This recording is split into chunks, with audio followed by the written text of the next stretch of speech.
welcome to the official Lakes International Comic Art Festival podcast. My name's Ian. And my name's Nikki, bringing you the best in comics and graphic novels and updates from the festival.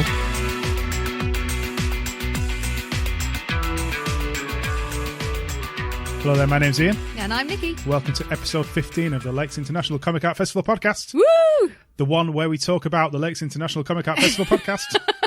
Well, not the podcast No, not bit. the podcast. 2017.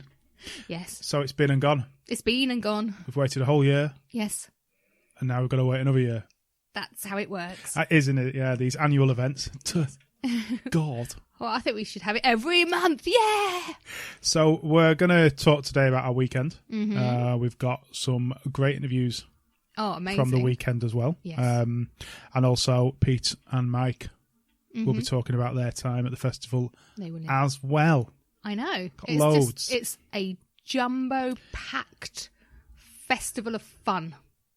No, this is a podcast. This isn't the festival's been and This gone. This is the podcast full of the fun of the festival. Fun of the festival. Is that why you're dressed as a clown? No, it's Halloween. Exactly. Right. So we're going to split the podcast into 3 sections for Friday, for Saturday, and for Sunday of the festival. Wow, look at you. So totally amazing. Who you are. Yeah. So the Friday.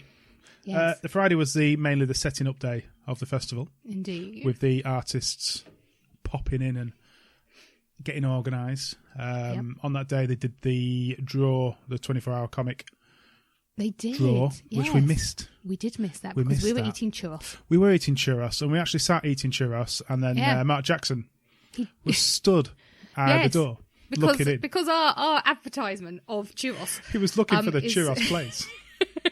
And we just happened to be in there eating churros. It's like we're always there when we're not. That was like the second the time I've ever. ever been. So we had churros, and there he is. He's like, that's Mark. Yeah. Mark! Hello! Then he came and he apologised because he had a coffee. Oh, his yes, hands, but like, they let him in. They let him in. It was Many fine. wouldn't. No, that's Many very would true. lock him out. Yes, they will say, please take that outside.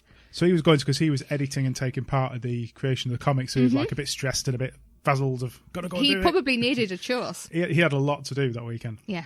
So it was great to see him. We then went and interviewed Krista Butcher. Krista Butcher. You It's like basically... Christopher. It's It's like... He sung Lady in Red, and it was wonderful. There's his reference for the day. Chris Butcher and his partner. Yes. We interviewed both of them, which will be coming in a future podcast about the Toronto Comic Festival and comics in general, I suppose. Yes, because we're twinned with them, aren't we? Yes. We're twinned. So really interesting chat in Weatherspoons. Of all places. Yeah. We went into another pub. I've forgotten the name. It's like, we're not even going to name it. No. But it felt like... Because I know the name. It felt like the type of place you need to carry a gun to walk in, or you're not welcome. Okay. That's my... It's where It everyone was like stops a and looks. Wild West Yeah. pub. It was one of those where everyone turns around and looks at you. And it's like, hi, yeah. And we thought, well, we're going to we'll be just talking loudly here, We'll interviewing. Let's not stay there. But no, went to Wetherspoons, which they knew. Yeah. And so I was hoping to introduce them to cheap pints, but They'd already found them. They found the cheap They'd pints. found them. Yeah, I think that continued. We disturbed them from setting up as well, the Canada we did, zone. So very sorry. No, we're not, No, because we're they not. enjoyed it. Yeah. So we had a chat there, then we had a wander around. We scattered Pete's table with flyers. We did, because that's only right and proper. But what did Chris want to do? He wanted to gaffer tape it all up. I wanted to maybe suspend it from the ceiling, but I don't think that's possible. Bit too far. But yes, gaffer tape it all up upside down, which would have been great. That would have been great. Didn't happen. No. But- Chris.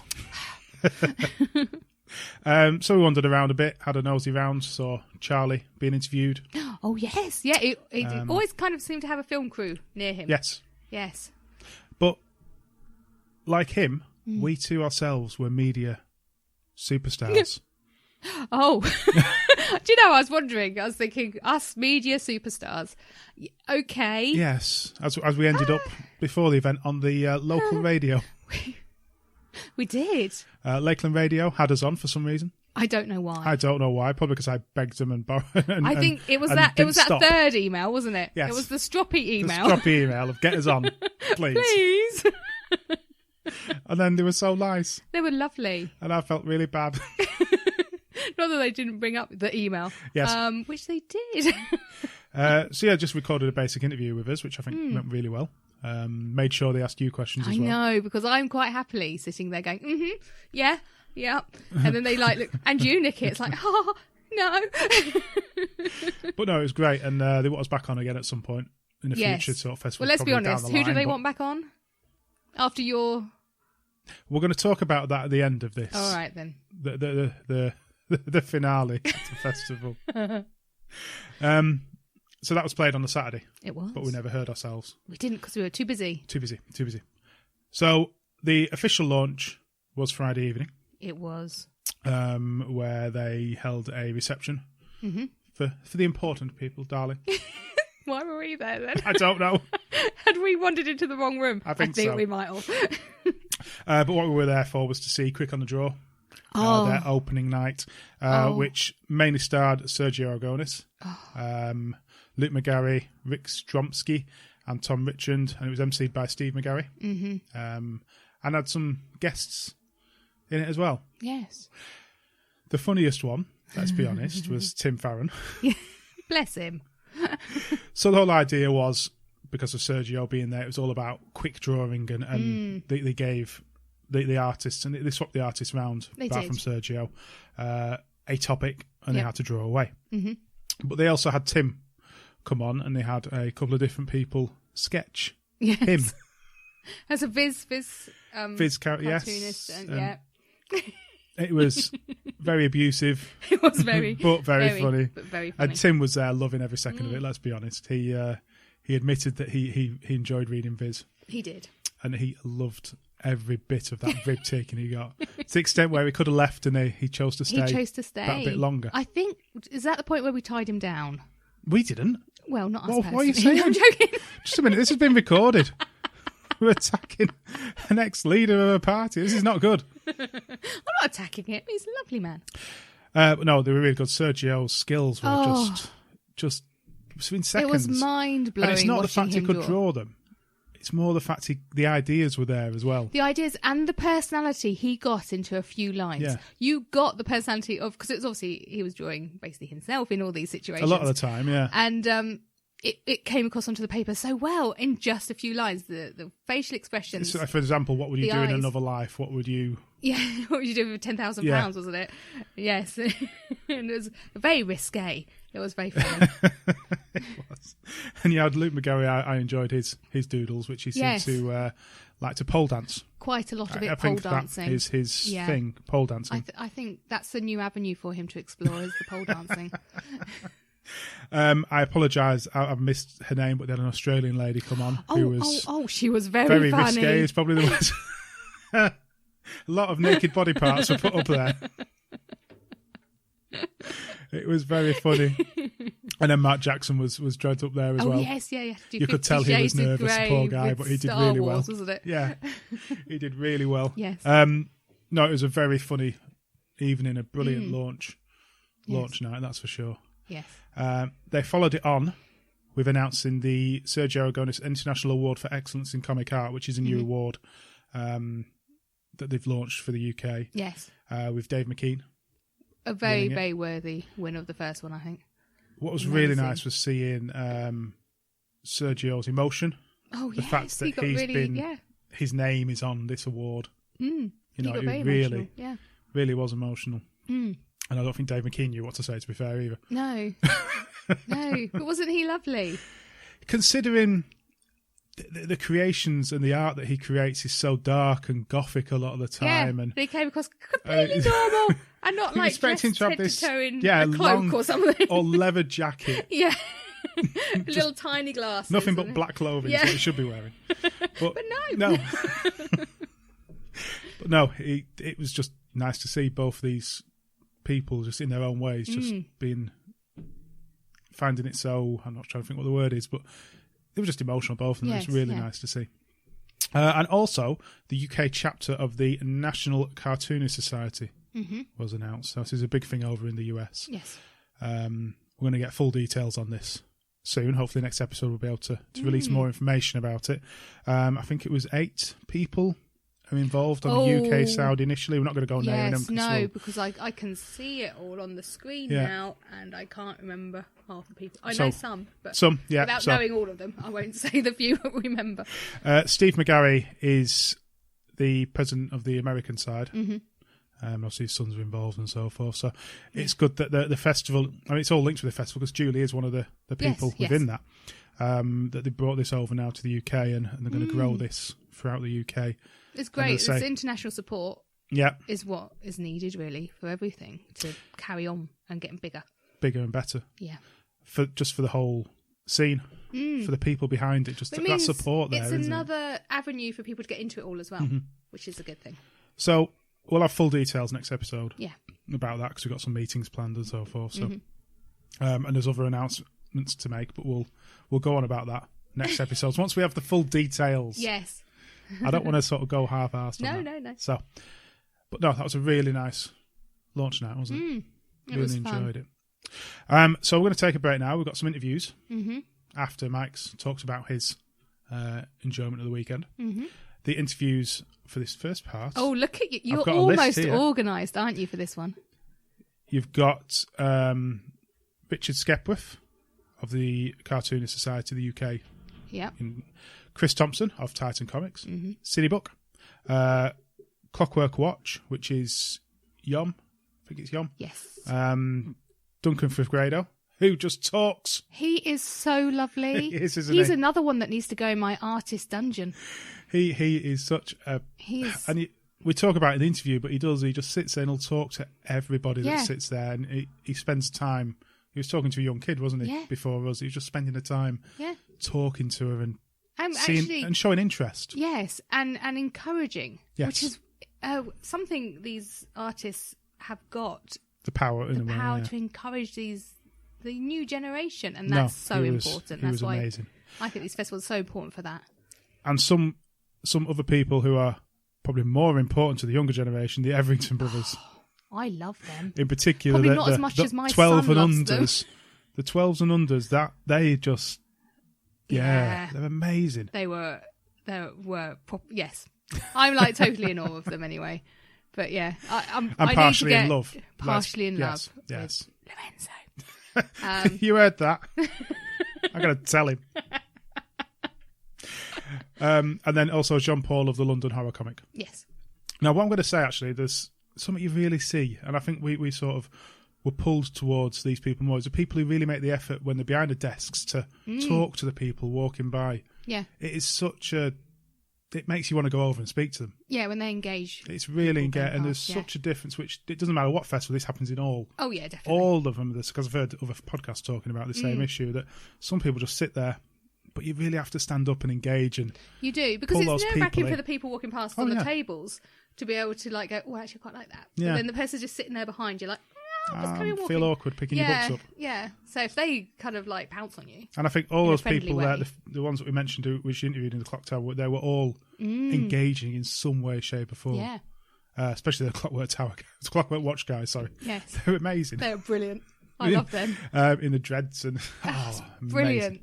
So, enjoy the interviews. We've got some more coming a bit later on. And when we come back, we're going to talk about our day on the Saturday. Woo! Mike's Mutterings. Hello and welcome. So it's the first show back after the 2017 festival, so it seems only right to dedicate my slot to my experiences there this year. Being local to the Kendal area, the first signs of the festival actually begin showing weeks beforehand. Posters and banners adorn the high street and shop windows, and they slowly transform into little shrines of comic-y goodness. It's kind of hard not to get excited. The central hub of the festival is always the town hall, and it's slap bang in the middle of town, which this year was unfortunately undergoing construction and repair work. The entire front face was covered in scaffolding up to the top floor. However, they had the foresight to create a gigantic festival banner, the largest that Kendal, which hosts many festivals throughout the year, has probably ever seen. It made it impossible to miss the coming of the Lakes International Comic Art Festival. The opening ceremony was Friday night, and events kick off with the showing of the Mad Max Fury Road Black and Chrome edition. I had to miss the Friday night, unfortunately, but I do own the Black and Chrome edition on Blu-ray, but it would have been great to actually be in the atmosphere of the cinema to watch it. So we trundled into the festival early Saturday and stopped off at the Brewery Arts Centre, and I picked up my press pass, courtesy of my podcast involvement. This is the first year that day or weekend passes were available, which replaced the previous system of paying for each event, sort of on an event-by-event basis. But more on that later. First stop for us is always the Town Hall and the Clock Tower exhibitors. The place is packed with artists, writers, publishers of all sorts. There are very few merchandise stalls. It's mostly independent creators and self-publishers, and it's a great chance to find up-and-coming talent. At the back of the hall is a stage for signings too, and publisher Page 45 get their own room as always, and they've got their own schedule of artist and writer signings hanging up outside. A new room to me was the Knockabout's Naughty Corner, where unsurprisingly they placed Viz amongst others. And all of this is free, no tickets or passes required. It's uber family friendly and still my favourite aspect of the festival. Especially great this year was that artist and fellow podcaster Pete Taylor had his own stall there with his equally artistically talented daughter Daisy. I should note at this point that all of us who are on the podcast with Ian and Nikki are wearing our official Comic Art podcast t-shirts. The idea was really for a bit of publicity, and I was really surprised by the number of people that actually stepped up to ask about the podcast, although most of them did assume I was Ian, despite my name being on my t-shirt. But as soon as I spoke, I was really surprised by how many people recognised me purely by voice. My first stop was I sought out John Paul Camath, writer of London horror comic. Although having never met in person before, I needed to finish a conversation about Blade Runner 2047 I was having with him on Twitter the night before. Pure random coincidence. Never talked to each other before, but I was genuinely looking for the London horror comic following the reviews I'd read. I then turned round to immediately come face to face with Nick Brokenshire, an official friend of the podcast. Nick fronts the Blues Harvest band, whose geek-inspired rhythm and blues featured in our episode previously. I'd also seen him in a comic discussion group at Lancaster earlier in the year. He immediately recognised the logo and voice, and I was able to get a copy of The Once and Future Queen from Dark Horse, for which he is the artist. Signed, of course. There were some great new creators on show. I'm definitely going to keep my eye on Mulp. Basically a mouse-based pulp adventure series, hence the title, Mulp. I had a great chat with Corey Brotherson too, and I picked up his The Flower Girl and Magic and Myths from him. The Flower Girl is a part of the Deadlier Than series of one-shots, with a few still to follow. And this kind of led to a conversation about the cover and logo artist, Megan Bradbury, and her involvement in Critical Role. And that just kind of devolved into a big Dungeons and Dragons conversation after that. He was sharing a table with Yomi Oyeni, whose Clockwork watch series we bought the previous year. He seemed surprised that we'd actually remembered him, despite the fact that he's a big guy, dreadlocked and in full steampunk cosplay every time we've ever seen him. He's kind of hard to miss. He's lovely, loud and friendly, and all I can say is well worth a chin wag with. So what about the events? Well, with the press pass, it was easy to kind of run around and literally try to catch them all. The big names are always busy events, and it's these people who help advertise the festival beforehand and get the punters travelling to the lakes. These kind of veterans never disappoint, but I do like the smaller, more intimate gatherings too. A standout one for me was a session with writer Mariko Tamaki. I've read her this one summer, and I sort of knew her later writing on She-Hulk and the reinvented Tomb Raider, but I just loved the intimacy of the interview. I learned so much about her other stuff. I'm dying to pick up a copy of Skim now. And she really loved the questions from what were obviously adoring fans, and the answers seemed really unrehearsed and genuine. It was a great session. There is a lot going on, and you're not going to be able to schedule it all in. But the pass means that you can change your plans as you go. And I won't lie, I did stumble into what I thought was a very, very dull event that was just simply too academic, and it was devoid of any fun for me. No names, but the pass did mean that I could simply sneak out politely and try another. Or you can just take in one of the nearby exhibitions. The Saturday night pass holder event was the cabaret show at the brewery, and that was followed by what was my personal highlight of the night, the Blues Harvest playing at Ruskin's in town. We made it a podcast party with the Road Trooper Ale our drink of choice. It was a great night out, and I managed to finally meet the whole band in person. And I think the other standout event for me was the actual closing event on the Sunday, and I'm sure this will be mentioned by Ian and Nikki as well. And that is the big draw. It was with Charlie Adlard, Walking Dead, Sean Phillips, Kill or Be Killed, Jason Latour, Southern Bastards, and Christian Ward, Ultimates and Young Avengers. They basically took turns for two of them to be interviewed while two of them drew. They used Wacom, and it was projected onto huge back screens, and you could just see the techniques and how they actually built up the image.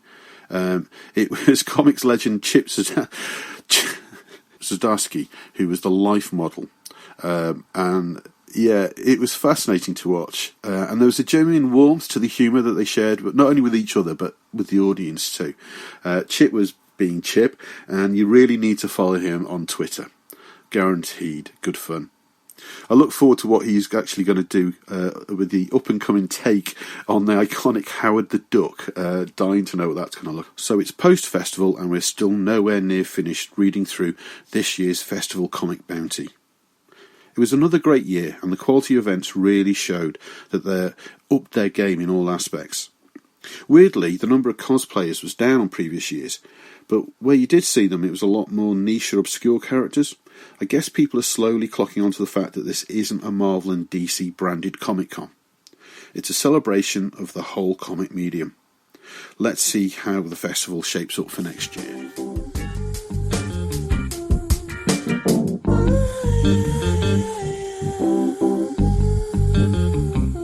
I'm here with Richard Skipworth of the Cartoonist Club of Great Britain. I want to make sure I said that the right way. Well done. Yeah, what's it all about? What is this? Well, the Cartoonist Club of Great Britain, or the CCGB. CCGB. Yeah. It's primarily a social club for cartoonists. Okay. And because most cartoonists are freelancers, and they tend to sort of work alone in little attics, trying to be funny on their own, which is never easy. Well. So we're just a bunch of sad people, really. So it's quite good to get to meet other people who do the same thing. And we come to events like this, and we arrange other sort of events ourselves, like sort of social events and get-togethers and stuff. Talk about cartoons, moan about clients, that kind of thing. Draw on tablecloths in restaurants. So, are you trying to sort of with us also be able to create books by working together? Or we do. A lot of us do collaborate anyway, and we're also keen to help people who want to be cartoonists. We've got sort of quite an extensive sort of network amongst us that will help out other people who join. So we've got like a sort of a spectrum of membership, really. We've got sort of hardened, long-in-the-tooth professionals like me, and the other people that you see here. And then we've got some people at the sort of starter level who are in as associate members, who are people that really want to be cartoonists, but really, although they're not too confident about their own style, they're not sure how to go about it and so on.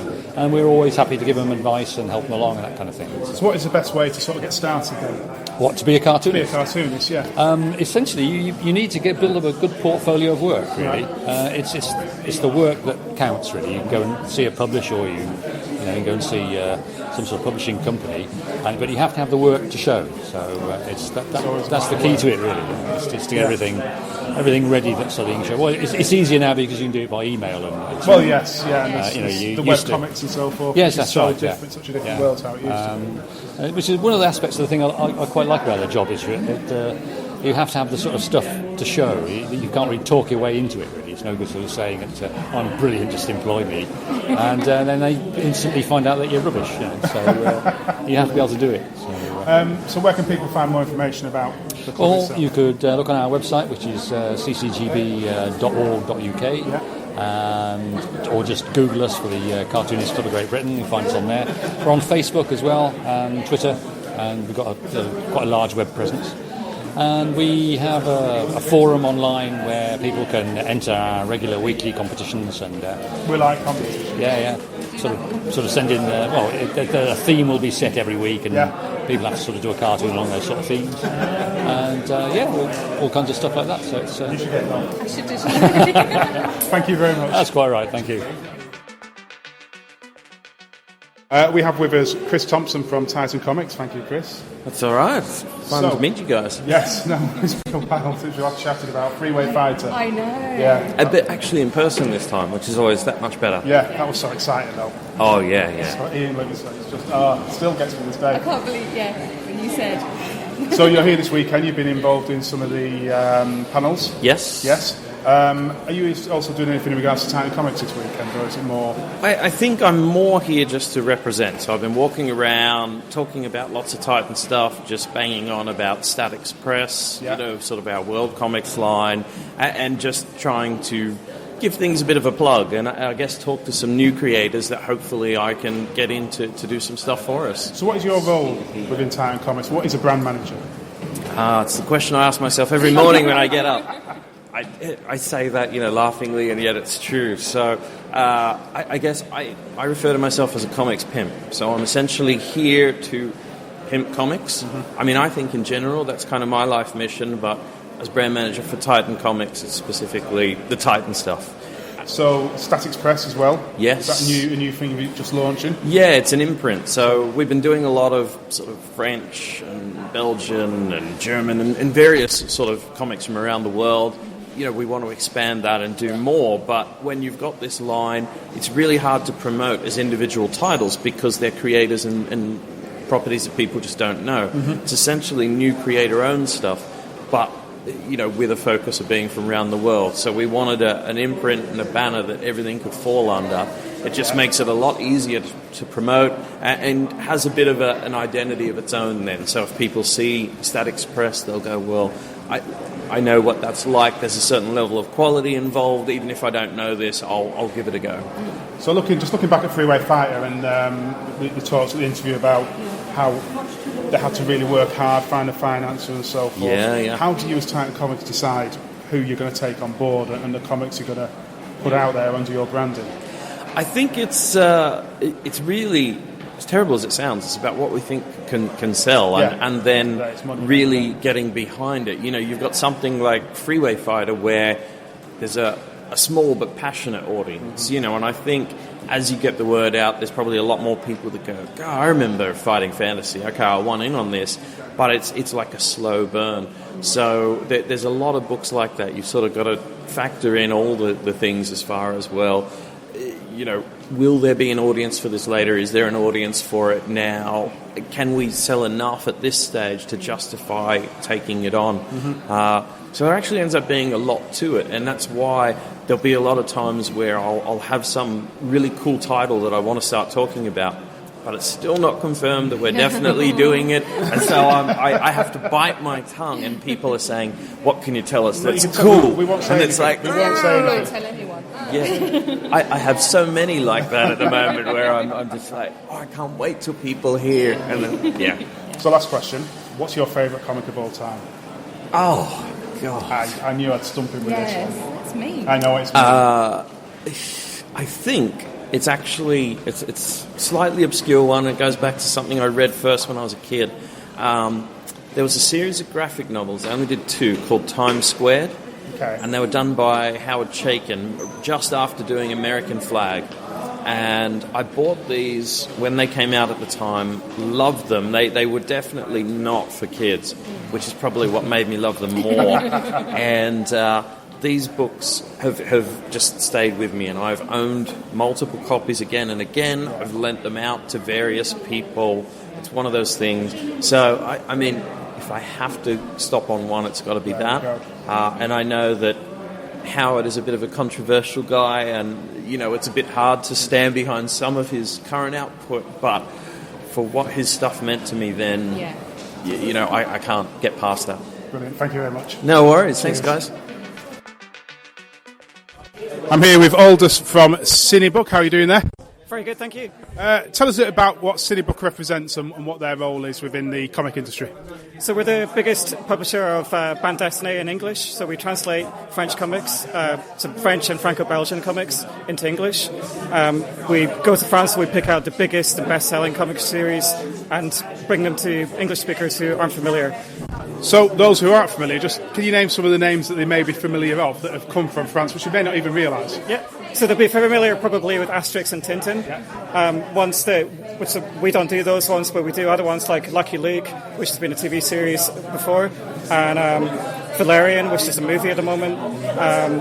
Blake and Mortimer is quite big in English. Those are probably the big ones. So what's the difference in France to the UK? Because I know the scene is so much different over there. It's really different. So it's much less niche in France than it is in the UK. It's everybody reads comics, and it's such a big part of the mainstream culture. So they rank arts in France, and one of the listed arts, so along with painting and sculpture, is bande dessinée. And every 7th book or something like that in France is a comic book. Every book out of all of the ones sold. So when you go to the French comic show Angoulême, which is the second biggest in the world, which this is based around in theoretically, the style of it is based around exactly, yeah. So the crowd that goes there is really different to the comic scenes you see in the UK and US. It's much more mainstream. You get people just like commuters coming from Paris in their suits, and families coming along and visiting. Very few people dressed up, very few geeks. So what, if you could give us one book that people should read, that maybe not sort of that they never know of, right? Can you name a book that they should give a go on? Well, Valerian is obviously a big one, but they've probably heard of that. Yeah. Of these ones on the table, I'd say that one's a great one to start. It's one of my personal favourites, Orbital. So it's two spatial temporal agents. Sorry, that's spatial temporal agents. These are peacekeeping agents. So it's aimed at a sort of teenage audience, but appropriate for adults as well. So they're peacekeepers. They don't really get into fights so much. It's much more about diplomacy.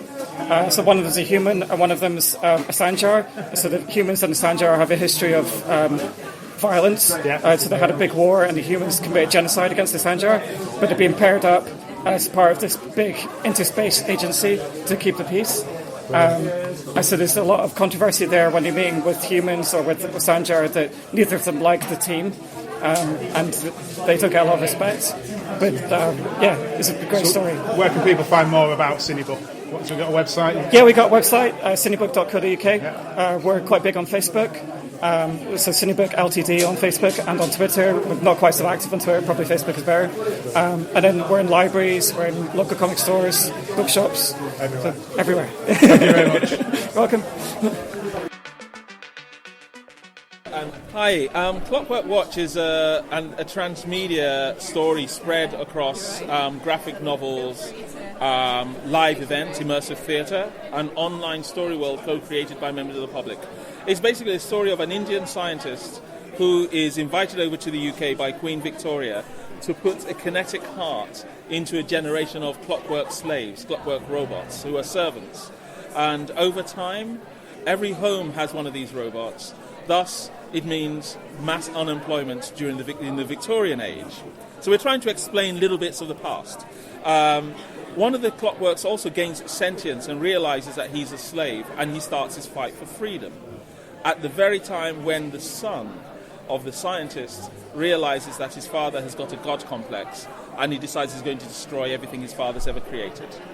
That sounds amazing. So I've heard pictures before. That is just like, wow. So it's been going for 7 years. We host immersive theatre events in between each one of the books. Okay. So if you have a look through, you'll see newspaper articles, and these are written by members of the public who are creating their own unique stories within our story world. And then we publish those online under Creative Commons, and every once in a while we use them to segue aspects of the story that we believe their stories kind of fit our canon to a certain degree. We've been going for 7 years. We've got 7 books here. We do each book a year, hand-drawn watercolour, and that is us. We tend to dress up as steampunks and try to look as flash as we possibly can. And the whole story in itself is the prequel to a film. It started as a film script. But when we realised no one was actually going to give us 13 million to do a film, we decided to write a story around it through a graphic novel. But having never written a graphic novel before in my whole life, I then realised I had to use something to launch it. So being television and film, I started creating immersive theatre. So you can live within the story world, meet the characters, they take you into the narrative, and then you read the book. You know a little bit more, but also, because you've had this one-on-one experience with somebody, you can then write your own story to say, well, he didn't say this in the book, but when I met him, he said this. And we publish those as newspaper articles. So it's a whole continuous story world. So where can they find more information about your books? Anything at the festival this weekend? Yes, they're here. Clockworkwatch.com is where you'll find all the stories that have been written by the public. And clockworkwatch.org is where you will find the production blog with photographs from all the events and videos and stories and reviews of the story world. Thank you very much. Thank you. And just to say, this gentleman over here is my editor. His name is Corey Brotherson. Hello. Co-wrote some of these with me, and I was just explaining our weird universe that we've created. That's amazing. It's just pulling me in. Truly, I'm definitely going to be checking it out. Thank you very much. Thank you. That's brilliant. So, I'm not sure what I'm saying. Make it up. It'll sound interesting.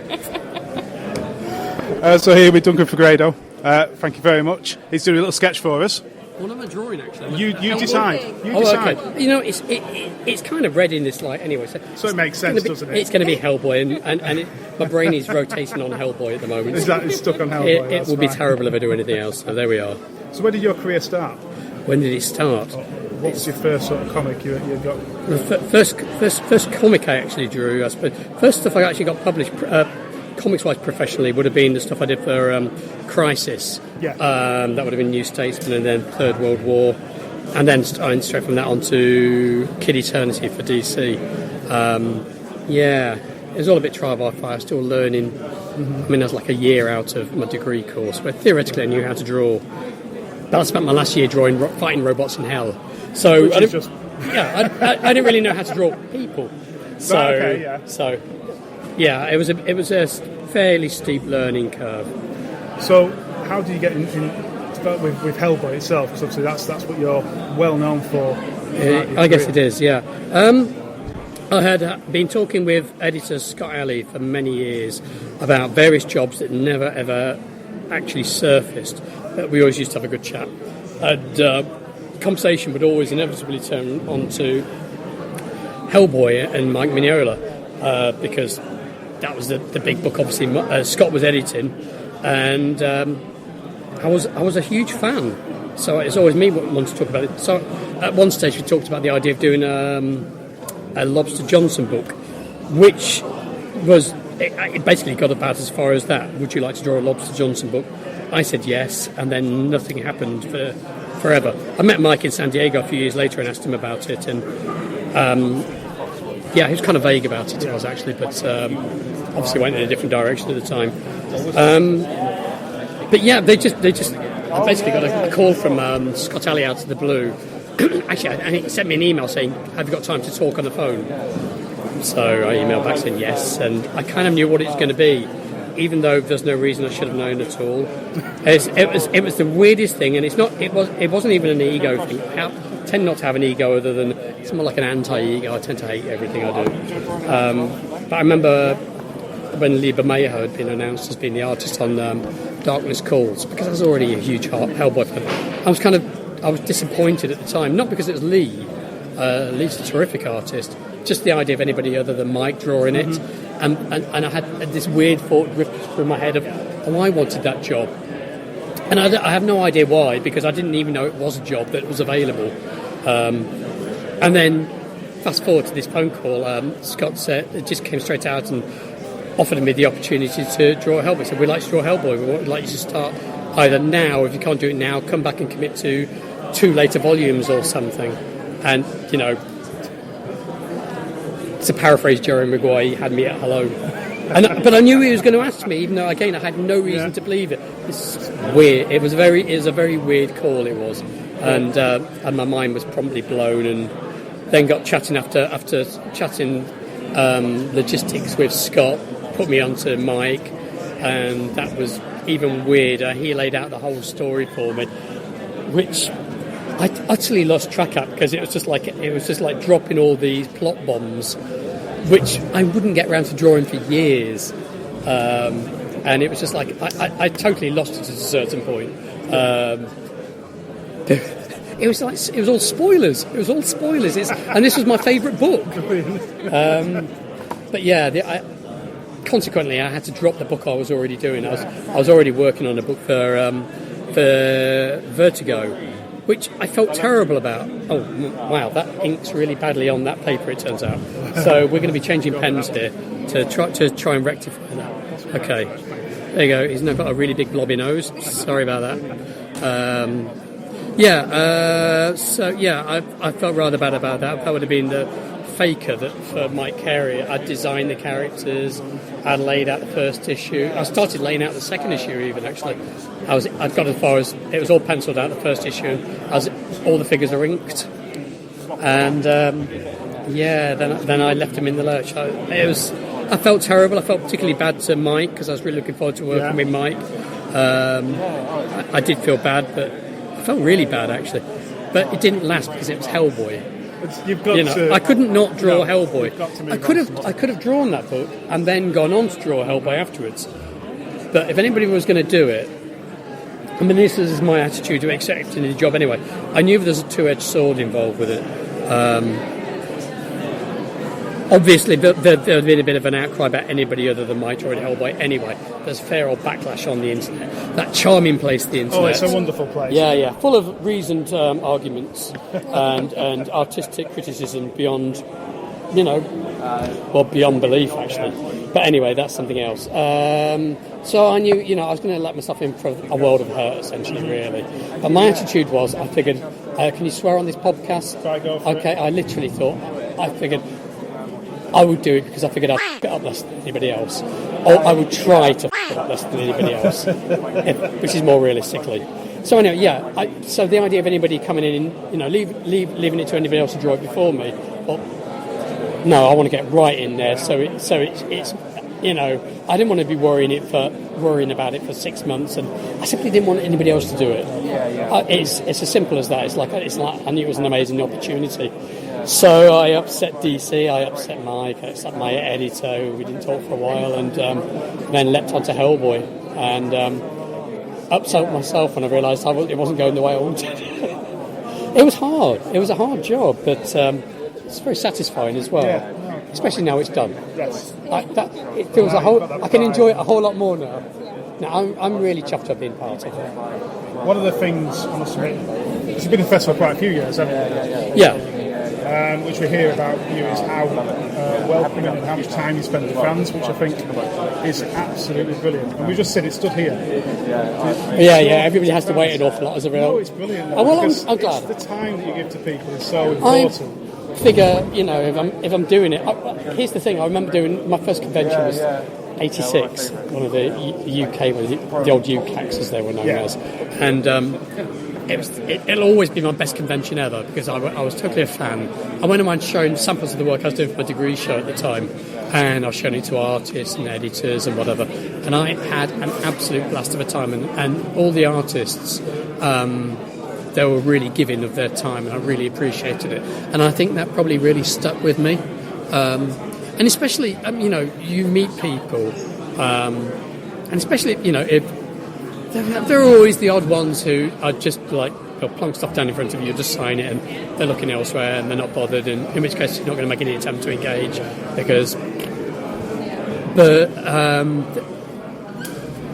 if people are, people are willing to chat and show me their work or whatever, comment on the work I've done, they're giving me the time, they've been supporting me. I feel like I'll give it back, as best as I can, or until my voice gives out, which fortunately it's not done yet. Actually, it's got a rather nice timbre to it at the moment, from inside my own head. I won't listen back to this because that's when I'll hear what an idiot I sound and the garbage I was speaking. Who knows? Anyway, so it's nice to know that people think that. I'm a horrible human being outside of the convention, obviously. I can bottle it up for 4 days a year. I try my best to be something approaching human, and the rest of the time I'm a barely dressed hermit at the drawing board. like majority of artists, to be fair. Oh yeah, absolutely. Your Amazon delivery man. That's the guy who knows in the middle of the day that you've still not gotten dressed. Right, we will let you finish that because we've got people here waiting. Thank you very much. You're welcome. Oh yeah. Okay, yeah. So I'm here with one half of the Etherington brothers. Yes. What are your names? So I only know you as the Etherington brothers. We are interchangeable. I am Lorenzo, and my brother is Robin. I do all the art, and Robin writes all the stories. Your art is just amazing. I've got to say that. I mean, you're so prolific on Twitter and Instagram, and the stuff that comes up there. Where do you get the ideas from, and how do you come up with so much? Because it's such detail, and especially the how to draw. Yeah. Okay. So I love. Comics aren't really the best medium for me because I actually hate drawing the same thing twice. That's my least favourite thing in the world. And so, although comics has been what Robin and I have done for a long time, I've always had that itch to. I love to create. I love to invent. I love to mix stuff up. And so. Sort of what came out of that was that I found that I loved the stuff that I thought nobody else loved, which was cogs and levers and cables and wires, when everyone else is just doing characters and characters. But I realised that everybody else loves that stuff, but they'd never really thought about how to mix it up and draw it and apply it to their stuff. And so when I started doing my tutorials, the plan was that there's a lot of great content on the internet for how to draw figures and characters, and there's a bit about digital painting, but there isn't really anything for somebody who doesn't really know how cables work, or how to use them, how to apply them, or how tree roots are different from tree branches, or how water looks when it's pouring into other water, or how lava pours, and all this stuff. And so I started a series of tutorials called How to Think When You Draw, and what I found was that the response was that people were so hungry for this stuff, which was awesome, because I think a lot of people just didn't consider it. They just thought that I meet a lot of artists who can draw characters beautifully, and they say they can't draw environments. I'm like, what? You can draw a figure, and you can't draw, a tree. That doesn't make any sense. But actually, I think people saw it as this character is alive, the environment is not alive, I don't know how to fill it with personality, I don't know how to make it feel alive. And so what my tutorials do is I'm trying to show just the way I look at everything, and how I try to put personality and character into even the tiny bits, and how when you combine a few of those, suddenly everything you draw has that life and that personality. And yeah, it's a big ongoing process, and I wake up every morning and I get all the responses, and that's enough to make me draw that day, because it's just like my book Stransky, it's a personal project. I do the tutorials from 4 a.m. till 7 a.m. in the morning, just to get them done. It's not part of my paid work really. But it's there to give back those ideas, and finding that other people are interested in them just has made me. I would have done it anyway, but getting the response has been amazing. So. A lot of your work's obviously aimed at children. Yes, absolutely, 100%. Why have you gone down that route? I mean, other than seeing how you two guys interact with kids, it's absolutely amazing. Thank you. What sort of put you down that? Well, what we found was we first started making comics together about 10-15 years ago, and we were going to do a fairly straight sort of action comic story for not grown-ups, but definitely aimed at the older reader. And then we were in Bristol. It was one of the first cons we'd done, and Jeff Smith was there doing a talk, and it's the only time he's come over to the UK maybe, and his talk was just make the book that you want to make, and we love. And we went back, and obviously we saw Boner, we were inspired by it. It's all ages, but it's grown up as well. It's great. And so we were like, well, that's what we want to do. And so we just started making an all ages title, Malcolm Magic. This was just when we were super indie, doing our jobs, doing this in our evenings or whatever. And we found actually that the fun of telling a story on levels, like Asterix or The Simpsons or a good Pixar film, where it's not a film for children, it's a film for grown-ups that children can enjoy. And once we realised that was achievable, for pretty much, there was nothing really that we wanted to put in our books that wasn't kid-friendly. So we went well, let's keep it all kid-friendly. And I tried to keep that tone, because it's all about tone, that's what it all comes down to, the writing and the art. I try to keep that tone in absolutely everything I do, because, for one, it's the type of art I love, I love asterisks and stuff like that. And secondly, I think make your audience as big as you possibly can, and like without sounding businessy, like I think there is some element to go like, you're going to get niches, and I find that with the tutorials, a certain tiny group of people love this one and others love this one, that's fine. But generally, I think you want your work to be as appealing as you can without watering it down. You want to keep that heart and soul, but without watering down. But without restricting anybody from enjoying it, because you've got a Kickstarter at the minute. Yes, we have. This will be out before it ends. Yes. Good. Okay. Yeah. So the Kickstarter is a small Kickstarter for a book called Monkey Nuts 2. We did a book called Monkey Nuts about 10 years ago. We did 2 books, and one was held by the publisher that owned the rights for a long time. They weren't going to publish it, but they wouldn't let it go. We finally got the rights back. And so we've used Kickstarter, which we love, as a way to put that book out and the first book. So yeah, the Monkey Nuts 2 Kickstarter is all you need to Google, and you'll find it. It's a very ridiculous, that's what I'll say. Thank you very much. To say the kids in our house love your work. Thank you. Awesome. No problem. I'm not recording. All right, okay. Calm down, JP. I've got to get into character here. These are important people. Press play. Reset. Here with John Paul of the London Horror Comic. How are you doing today? I'm doing really great here. It's super busy here at the Lakes. My first time here. Yeah. Heard a lot of great things about it from previous years. Just had to make the pilgrimage here. What I'm really pleased to see is just the vibe that's here and the way that the organisers seem to have created an experience that's more than just about comics, and it's more inclusive about learning to create comics as well. They've got some really good speakers, exhibitions, talks as well. So for a period of 2 days, you've got a really good experience that offers something for everyone. It's really great to be a part of it. Tell us a bit about your comic, though. My book is the London Horror Comic. We've been going for 10 years now. Short horror stories with twist endings in each book. We have had some good reviews in SFX magazine. The comedian Stuart Lee and the writer Garth Ennis are also fans of the book as well.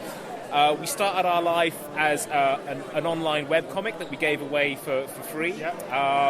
Built up an audience from there. There was lots of clamour around getting a print issue out, which we did. And here we are 10 years later with our 7th issue. With printed issues, yeah. And I think festivals like this really enable small press publishers to develop their work and find their audience. I think that's a key thing. I was talking to a lot of university students here who are involved in illustration, and they're just sort of getting started, and they want to get into doing children's books and comics as well. And shows like this really make actually selling your work and finding an audience viable. So, do you think webcomics are a good way to start, though, for the youngsters out there? Absolutely, because it's a good way of learning your craft. So the only way you really learn to do comics is seeing your work finished and put out there and received by an audience. It's a good way of building a good cadence of producing work regularly. So even if you just produce like a one-page story a month and you put that up on the internet as a JPEG now, you can immediately get feedback and response and develop an audience at the same time. 30, 40 years ago, you would have had to get that printed, bound, and in comic stores. So yeah, a really good way to not only learn your craft, but to build connections and find an audience. So where can they find out more about your comic? They can find us at londonhorrorcomic.com or on Twitter at London Horror. Brilliant, thank you. Thanks very much. Cheers, appreciate it. We'll get that on an episode. You know what would make Nikki really, really happy? If you click through our Amazon link when you buy your lovely presents from amazon.co.uk. So, Saturday. Yes. Saturday morning. Oh, it feels like a dream now. We had the panel of the 2000 AD panel. We did. First of all, but on the way we popped in to say hello to Pete.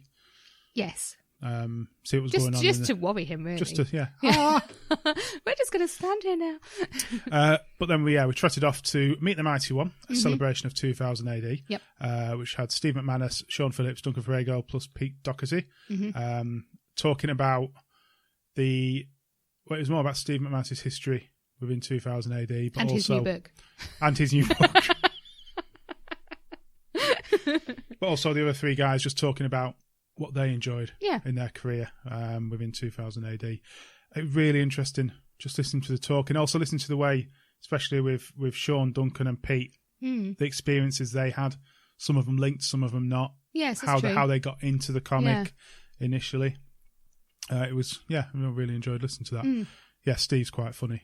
He's very funny with his book. He's got his book. How many have read your book? A few hands went up. That's good. That's better than no hands going up. That's very true.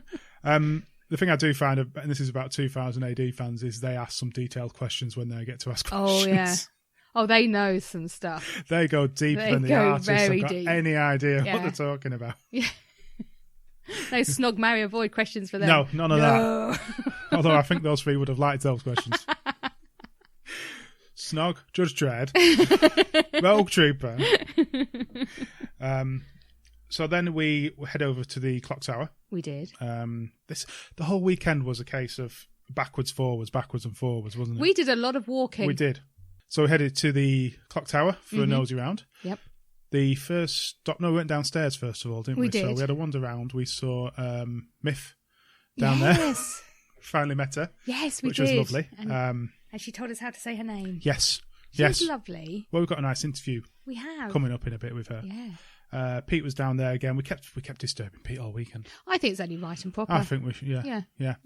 Daisy gave you some nice treats. Oh, Daisy gave me without lovely even being asked. Zelda picture she'd done. That's amazing. It's going up to next to Pete's Wonder Woman. Yeah. Well, we need to. After they've all fallen off the stairs, so we need to replace and fix. We do. We then spoke to Cinebooks as well, who gave us some nice books just out of the blue. Yes. Thank you. Yeah, we love people. So with that, we're actually planning to do a Cinebook episode in the future. Yeah, because we've got to a look lot at the French to look at. scene. Not necessarily, we might find some other books as well that are particularly based within the French scene. Yeah. And just talk to them about bringing those books over. Yeah. So that's a future episode down the line. Yeah. In the other room downstairs, I'm trying to think now. Myriad was down there. Yep. Went to say hello there. We did. Gareth Brooks and yes. I got my hug. Daryl. That was my first hug of the day. It was. Yep. You also had a sketchbook. I took my little autograph book. Yeah. Yes. Which you had a few sketches in. I have, yes. I think you had the struggle to get the nerve to go and ask to start. I was a bit nervous. I'll be fine next year because now people know what we look like from the podcast. So now they'll stay away.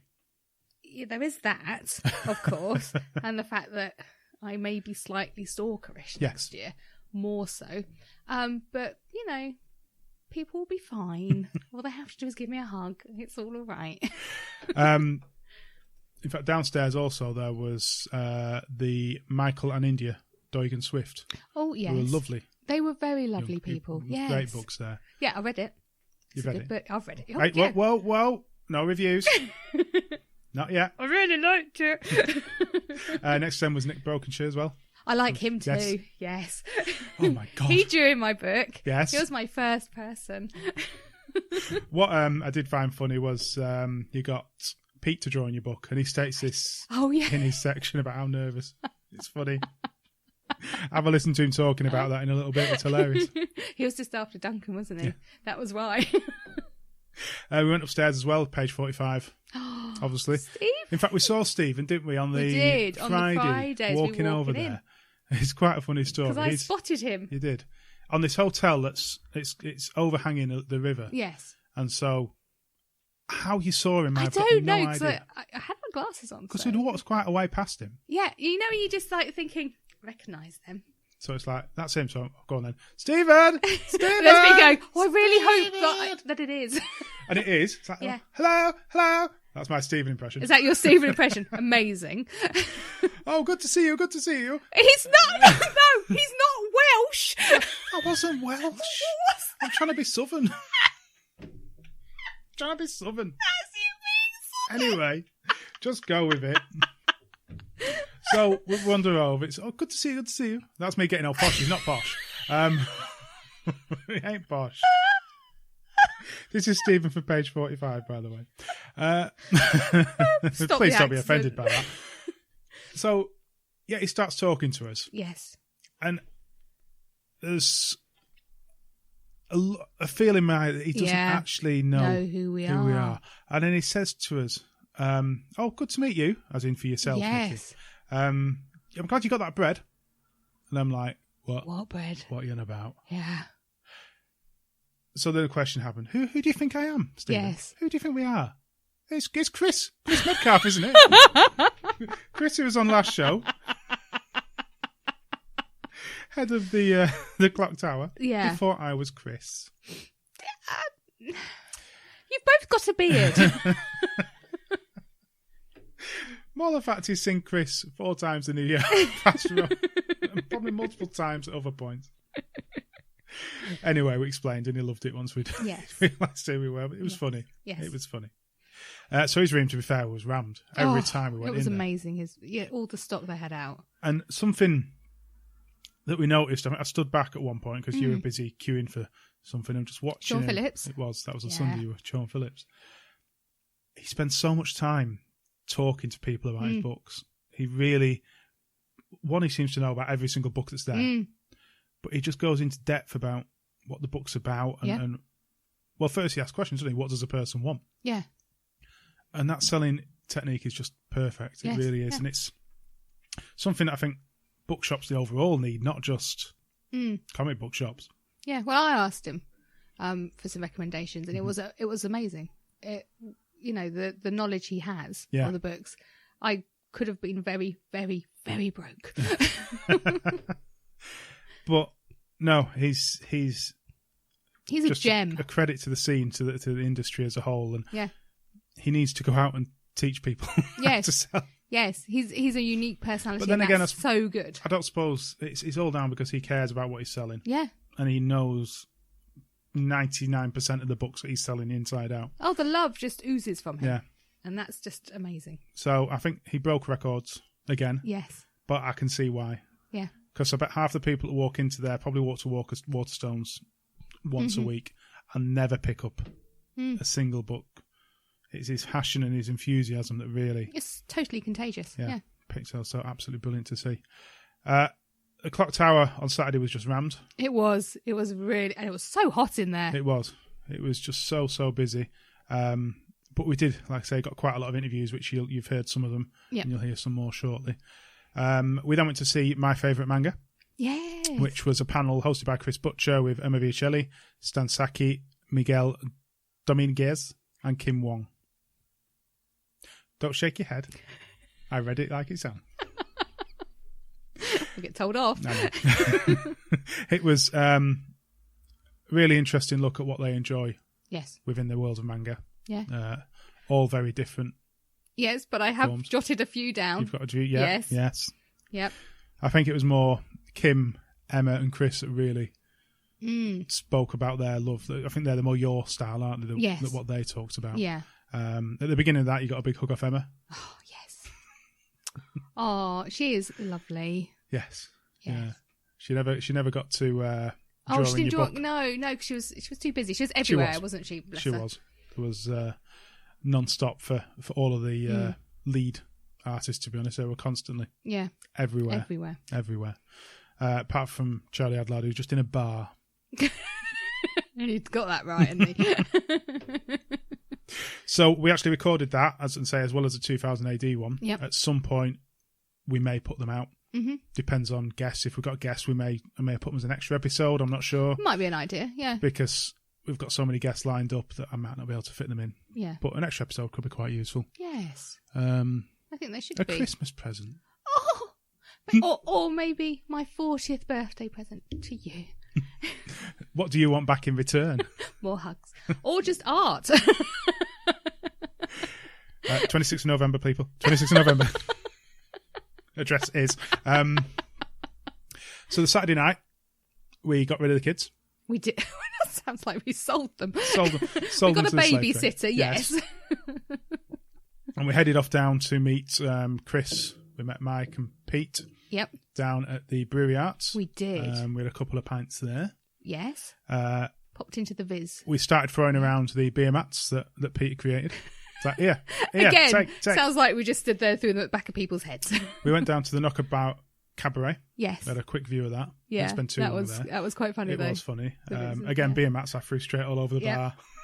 Got to get them out there. Yeah. And then we headed straight down to Ruskin's. Because I wanted a chair, because I wanted to sit there and take it all in. So we did. We got a chair, which, again, Pete joined us eventually. Mike was there. Yep. And Chris came and sat with us. Yeah. And it started off with Blues Harvest. Rocking the socks off everybody. It was brilliant. They were very good. It was very good. Do you know, I didn't get my hearing back for about 3 hours. It was awesome. It was just that hissing. Yeah. But who cares? It was such fun. It was brilliant. They are definitely showmen. Yes. In the best way. Yeah. Really enjoyed it. Whilst we were sat there listening to that, Chris decided to give you some magic tricks. I'll show you. I was really wondering what he was going to give me then. Yeah. He's amazing. His magic tricks. I don't know where he's got this from. I don't know. Maybe he never used to be able to do this. Maybe off the internet. Or he never showed me. Oh, you weren't special enough. He I'm special. You, that's why. Not going by the beer mat. I'm not going by the tender kiss you two shared. What are you on about? What are you on about? Might be able to encourage you two to have a bearded kiss again. It's not my fault. Are you blushing? I'm blushing. He's my next girlfriend. Is he the butch one? If needs be. No, really enjoyed. Blue Harvest was pumping along in the background, having a bit of a giggle. Yeah, it was and again, we had loads of mats out. Yes. One of them from the evening, we just had a kiss on it from somebody. Yes, because they didn't have a pen. Brilliant. But no, and then the mats just did sort of come a little bit on our table of abuse. Our mats were abuse. That's what happens when you have too much festival ale. Yes. Or in your case, rum. There was rum. Yes. Yeah. Yes. We couldn't stay too late because of babysitter and all that, but we did listen to a bit of pop noir as well. Oh. As we were leaving it, they suddenly then started playing the track that is part of the podcast. Yep. It's like, stop! We cannot leave now. Turn! That's good, actually, because that meant I got my hug from Sean. You got your hug from Sean, and Sean's there with Charlie and stuff, and you just jumped on him almost. Poor guy. No, he invited me. Did hug. he? Oh, yeah. That was totally invitation. That was the best hug ever. He's a good hugger. It's a good job we don't listen to this, isn't it? No, it was a really fun evening. It was really brilliant. Enjoyed ourselves. So, again, probably the highlight. Just that evening really was just fun. I was just seeing all the artists and stuff in Ruskin's as well at the end of the night. Yeah. All there enjoying themselves. Yeah. It's great. So we're going to take another break now. We've got some more interviews. Ooh. We've also got Pete talking to his daughter Daisy. Yes, because she was there. Who was there at the festival, joined in on the Saturday night as well. Yes. So, interviews coming up now. Mm-hmm. We've got Ivan Patraus. We've got one half of Metaphrog. Myfanwy Tristram. Yes. If I said it right, you have. I think. Phil Welch, who was a red shirt. Mm-hmm. We've got Robert Brown. You don't know half these people because I went off wandering. And I had to look after the children. We've got Zoom Rockman, who is far too young. And I'd say on the interview. And then Michael and India of Doig and Swift as well. So enjoy these, and we'll come back and talk about the Sunday.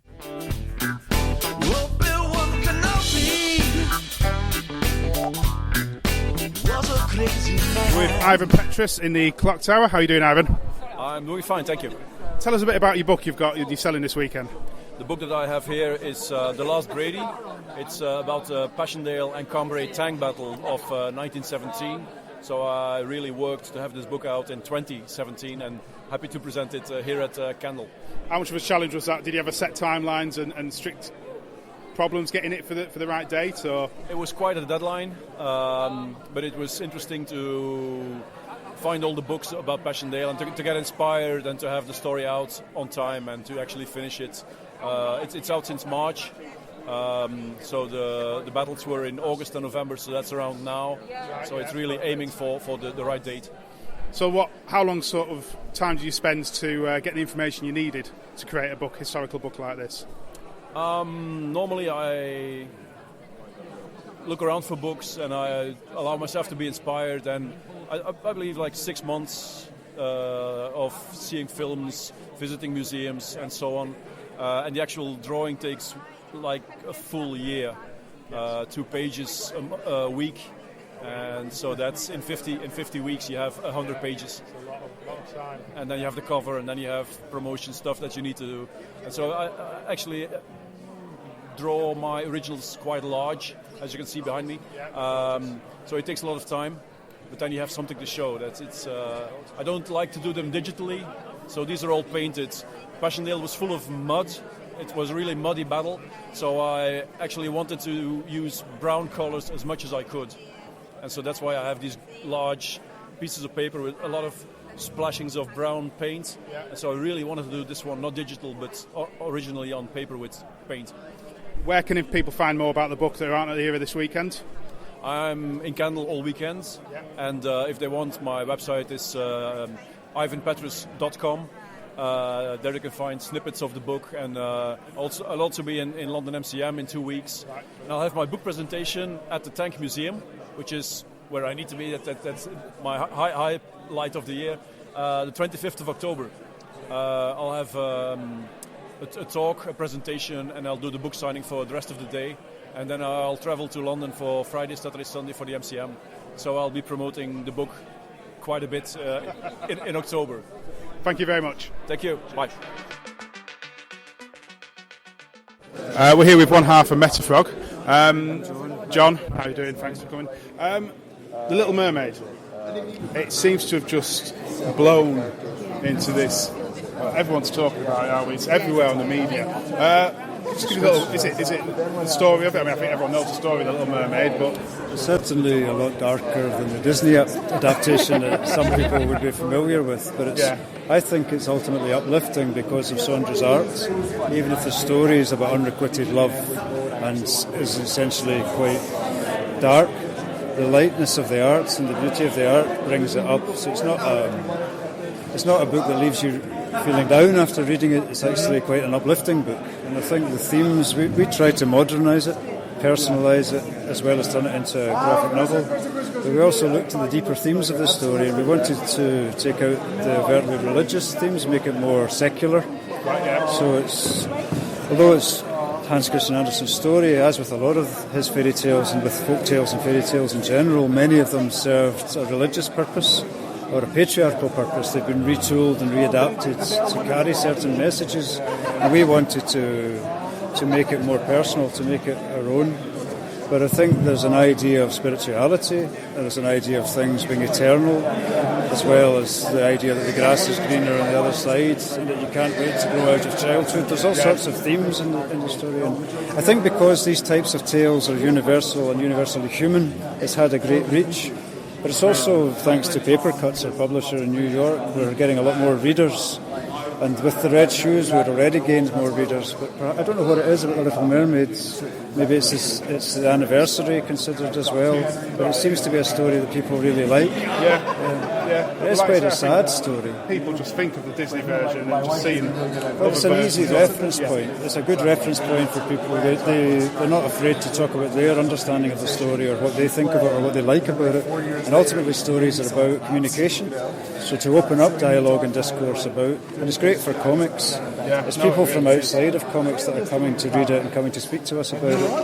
And we've noticed that people have seen and heard about our work and are coming back to us to talk to us about that. It's very generous and kind of them to give us such feedback and to be able to say they've heard good things, because we're always wondering if we're doing the right thing. I think with this it's definitely obvious something's going right. It's good. It's nice of you to say that. So with your work, do you both involved in the art and the writing, or do you split it between? How does it work? Do you know that with every project it's different? And in general, though, you could say I write and Sandra draws.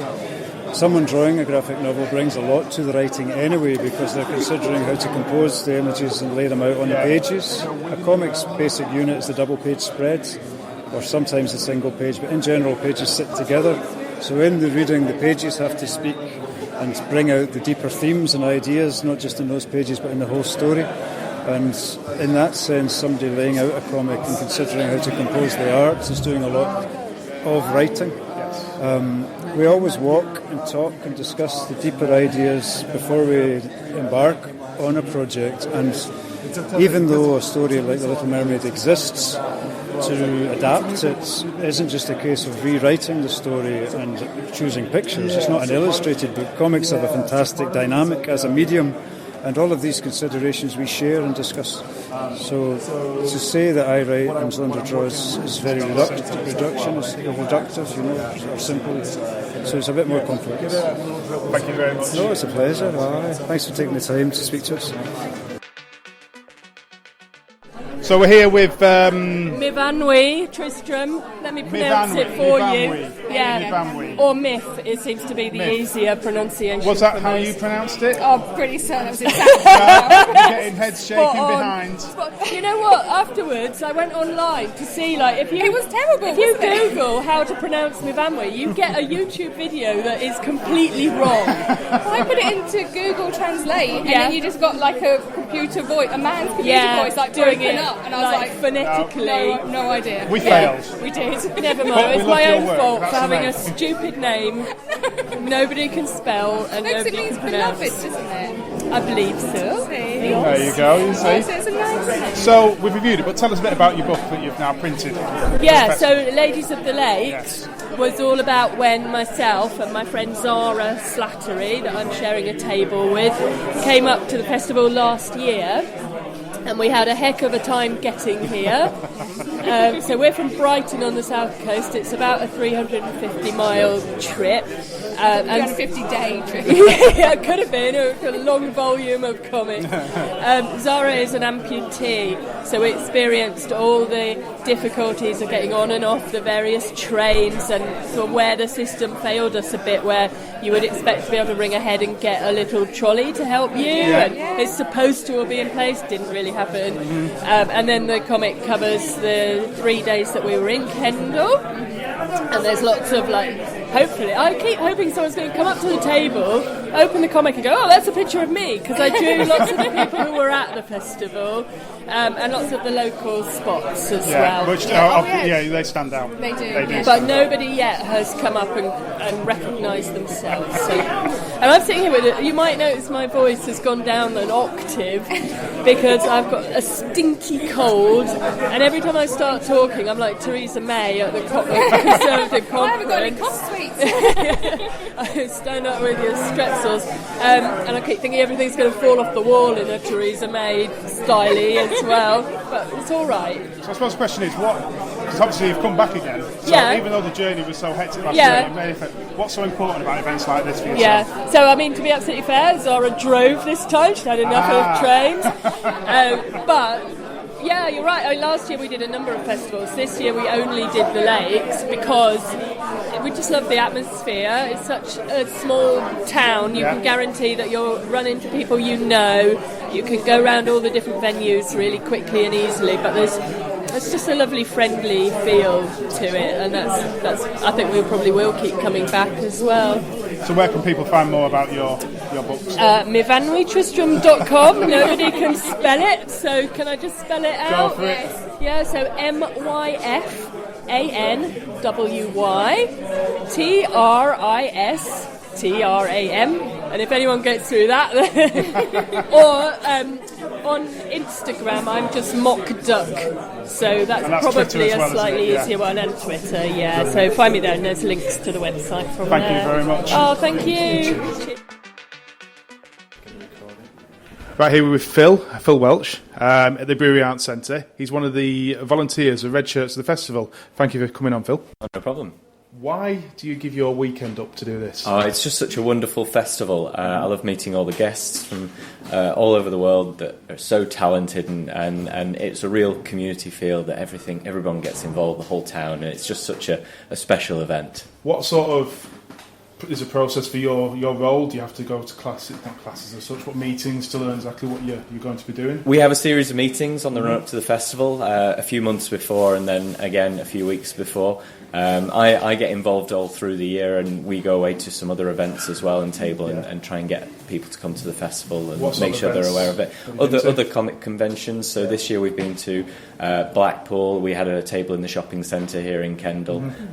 Various different things, one in Lancaster, etc. just trying to raise awareness and get people to come and enjoy this wonderful event. Yeah. What's been your favourite event that you've sort of hosted or watched so far? I've been doing a lot of running around this year, so I haven't been able to see many things. I did manage to get to the Blues Harvest and the Pop Noir gig last night, which was fantastic. Both bands were really brilliant, yeah. So I think that's going to be the top one for me so far. Thank you very much. Thanks. So I'm here with Robert Brown in the Clock Tower. How are you doing? I'm very well, thank you. Tell us a bit about the work you've got here. I'm mostly showing my comic series Killjoy, which is up to issue 5, and it's an autobiographical series about my pre-secondary school years. So it ranges from stories about club cam, playground romances, even a couple of old nightmares. And the latest issue is the first of a 3-parter, which is about a holiday I took in 1997. What made you want to create a story of your childhood? What is there something that jumps out in particular? There were a few. I mean, I was interested in autobiographical comics in general. A lot of them tend to be more focused on early adulthood and things like that. But there's a few particular comics I liked about childhood, and something about it resonated with me. Probably because I had a lot of very vivid memories from that time. A lot of people have told me that they don't really remember things that clearly from when they were small kids, but maybe more vague memories. But there were a few stories. Particularly, the first issue was one I was particularly. I remember particularly vividly, and since then I've just been doing more and more until I run out of memories. Then you go on to the teenage years. Exactly. Surely. Oh, they're messy. There's lots of material. How many times have you been to this event? Is this your first time? This is my first time exhibiting, but I've been twice as a punter before. Okay. I think a couple of years ago was the last time I came. Okay. Do you think, or how important are these events to yourself as a creator? Conventions are really important to me. Probably, one, I would say it's most of the sales I make at conventions. Yeah. You know, I'm a bit more sort of old school in terms of promotion and stuff, so I'm not really posting on social media so much. So for me, I tend to prefer having books in shops and especially meeting people face to face and being able to talk to them about it. So it's good from that perspective. Bring it to new readers and stuff, but also meeting peers. Do you have anywhere online they can have a look at your work? Yeah, certainly. It's Robert Brown Comics, but it's Robert Brown Comics and it's .cz are the last two letters. Right, okay. So it's like Robert Brown Comics. It reads better than saying it out loud. So hopefully that made sense. I'm also on Twitter as Pygmy King. Brilliant. Thank you very much. Thank you very much. So I'm with Zoom Rockman. How are we doing there? You all right? Good, thanks. So who is Zoom Rockman? Me. You? Yeah. I'm a cartoonist and illustrator. Yeah. And I write comics as well. I do stuff for Private Eye. I'm actually in this week. Yeah. Really? Yeah. So you said you started how old? I started when I was 8. I've been drawing since I can remember. Yeah. Well, I started comics when I was 8. So how old are you now? I'm just 17. I was going to say, because you don't look very old. You're making me feel really old here, in fact. I started working for the Beano when I was 12. Really? With a character called Skanky Pigeon. And that's this little pigeon here, dude, that's knitted in. That's amazing. Thanks. That's really cool. So what are your comics about then at the moment? What's your focus? So they used to be like kind of Beano-y with like different characters and stuff, but this one I kind of moved more towards satire. Okay. So this one's half of it is a sketch by Peter Cook and Dudley Moore, which I've illustrated, and then the second half is me asking different world leaders what's the worst bloody thing that could happen to you. So some of those guys, I bet it's already happened. Yeah. So I've got Nigel Farage in there, Donald Trump, Theresa May and Kim Jong-un. Brilliant. Yeah. That's really cool. You're only 17? Yeah. So what do you want? What do you want from the future? What do you see? Well, I'm thinking of going into advertising. Okay. I always wanted to do like film directing, but the thing is I've never filmed anything. So you've got your talent here. Why you can move there eventually? Why not? I guess the comics are a bit like storyboarding. They are in a sense. Yeah. So where can people see your stuff online? I've got a website. Yeah. It's actually on the back of my comics. Cheers. It's www.thezoom.co.uk. Go and have a look. It's really good stuff. Thank you very much. Thank you. We're here with Michael and India of Doig and Swift. Yeah, that's us. I'm Swift and he's Doig. Okay. Explain your characters in a comic book to us then. What's it all about? Okay, well, the latest comic book we did is called Girl in the Glim, and it's about a girl called Bridget who's fitting into a school for her first time. She's just moved there to a new place called Fort Harbour with her parents, and she has a hard time fitting in because of some supernatural stuff which starts going on. Right, okay. And we also have North with us, which is a mini comic that we did last Christmas. It's kind of a Christmas card for our friends and family, but we ended up being pretty proud of it, and it printed out really nice, so we're here sharing it with people. So do you both, if one writer, you want an artist, or do you do it together? We kind of switch roles around a lot because we're both artists. Right, okay. Most of the time I draw and Mike colours. Yeah, I'm a colourist. Fair enough. Yeah. So what made you come to the lakes this weekend? What's brought you up this way to show off your work? Well, we came for the first year of the Lake District Comic Arts Festival, and we were really, really impressed with just how great it was for the first year, because most of the times we go to a festival and for the first year it's a bit kind of shambly and people are still setting things up, but it was fantastic, so we've wanted to come back ever since. But then work took us to Dublin, so we haven't been able to come back, and this is the first year we've managed to actually get here and table. So how important are events like this for you guys, sort of small press? Super important, so important, because you meet so many people when you're here that you would never have the chance to meet usually, and you get to meet the people who you look up to and who inspired you to do the work. So it's just a great place to network, make friends, see new things, find new books that you may never have come across before. Thank you very much. Yeah, sure thing.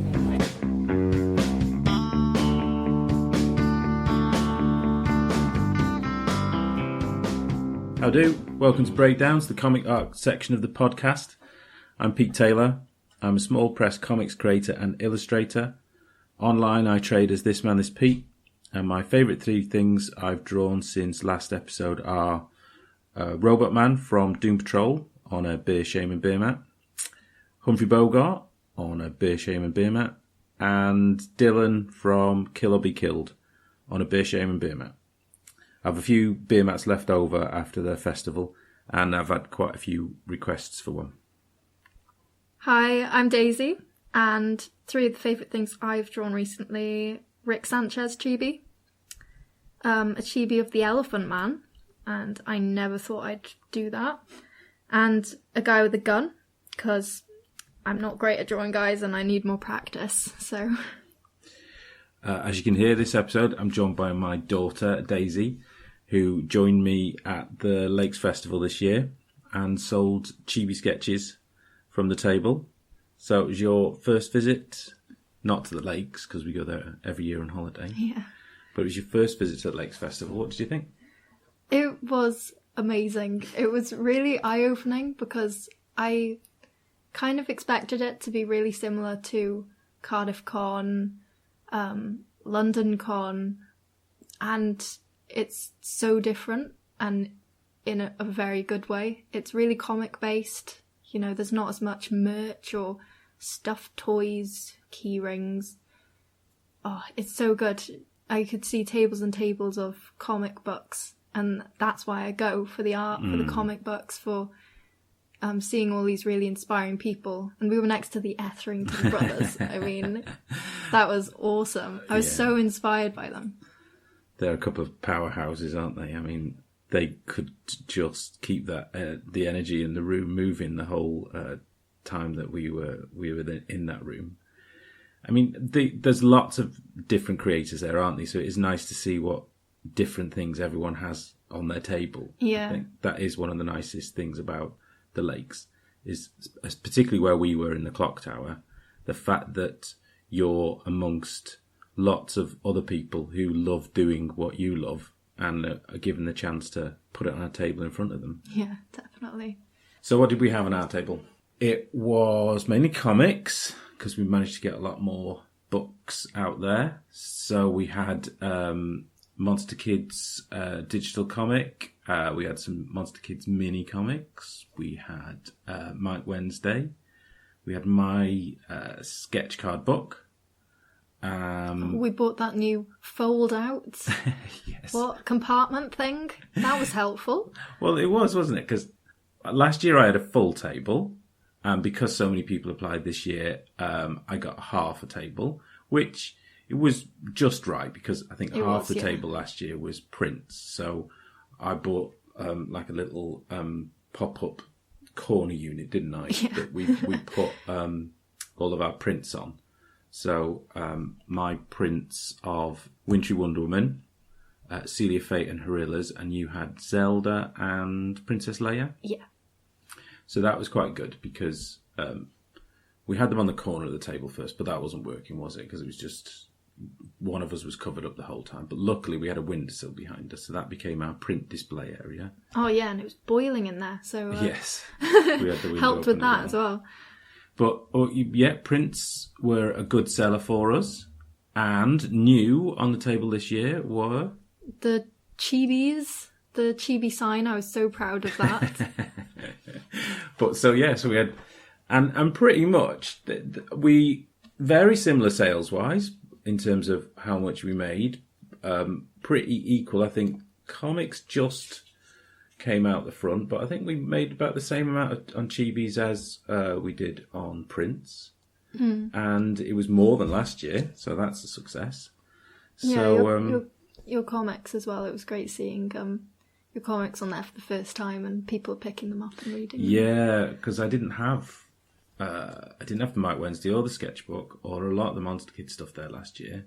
So it was nice seeing, there was a couple of times there were a couple of kids that had bought them and you saw them walk past with their nose in your comic as they were walking past, or the mum would say, he hasn't put it down since he bought it, which was brilliant because you work such long hours on your own on these things. It's quite strange to finally see them out there and somebody picking them up.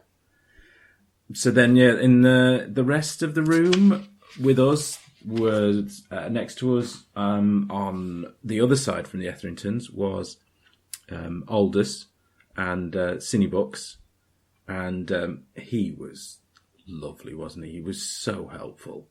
We ran out of sleeves for our prints at one point, so he just gave us a load of bags that he was using and charged our phones for us. He was so prepared. He was lovely.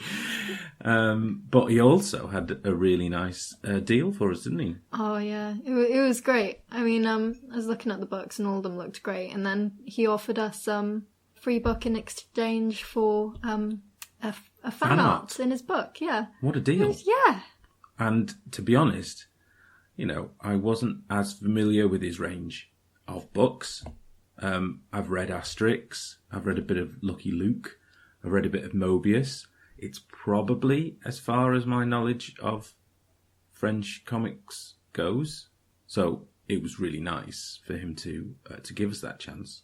So what was your fan art? And what book did you choose? Well, I chose a book called Orbital. And I wasn't really familiar with the character, but she was a sort of dark-skinned alien with orange eyes and lips, and a spacesuit. Yeah. You chose that for your fan art. Yeah, she was cool. She had a cool suit to draw.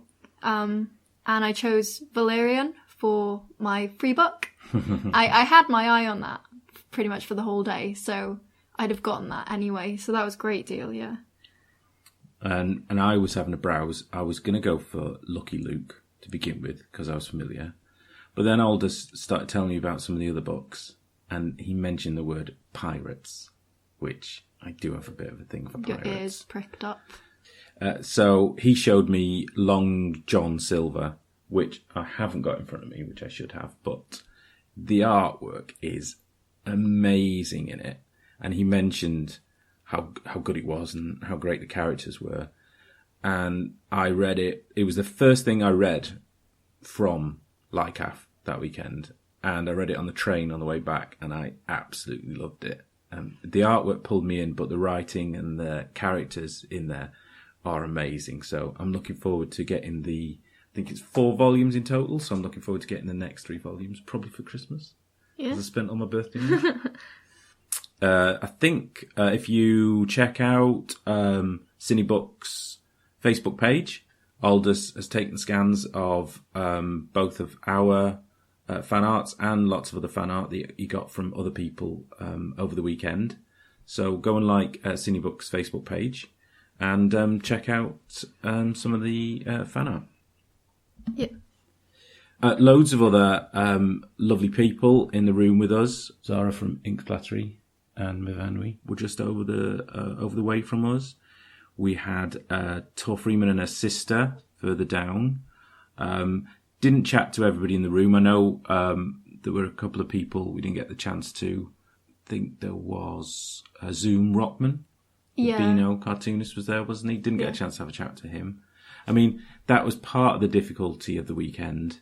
Even with two of us on the table, we did find it difficult, didn't we, to make time. Yeah, we had a frantic 15 minutes on the second day, just sort of running around, and we pretty much attacked one stall, like, we'll get this.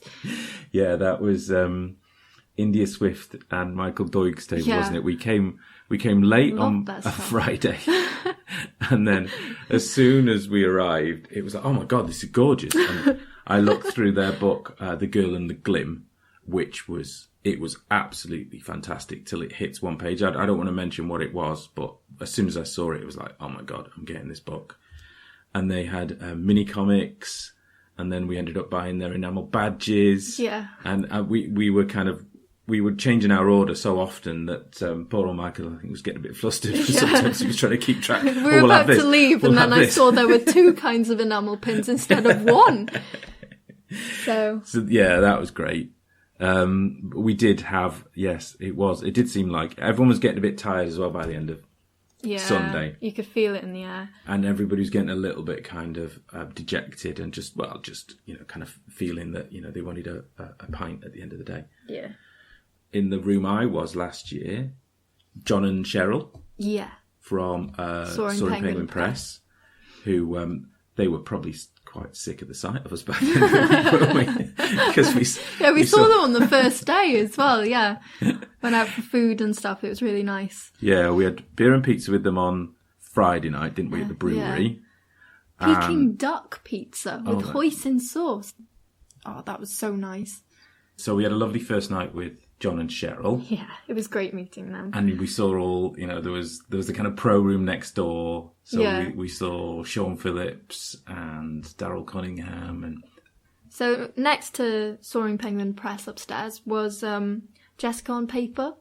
They introduced me to her, and she was lovely. We were with her at karaoke as well. Sunday night. On Sunday night, yeah.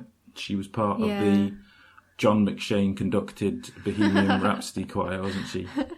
Sergio Aragones was upstairs and had just finished a signing as well, so I rushed over and shook his hand, told him how much I admired his work and a particular story he did about when he was a diving clown and dressed in a gorilla suit, and he assured me it was a true story, as he shook my hand. So that was a great thrill.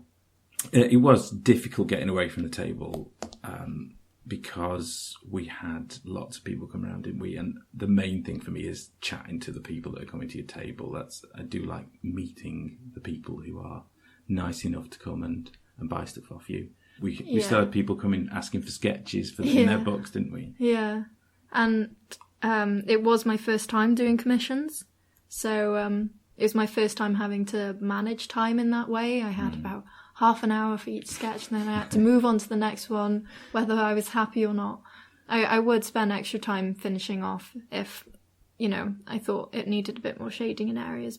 Saturday night, we then met up with the pod bosses, Ian, Nikki, Chris and Mike, and we went to the festival bar Ruskin's, where we went to see Blues Harvest. Yeah. They were awesome. That was a good night, wasn't it? Oh, that was so good. Yeah.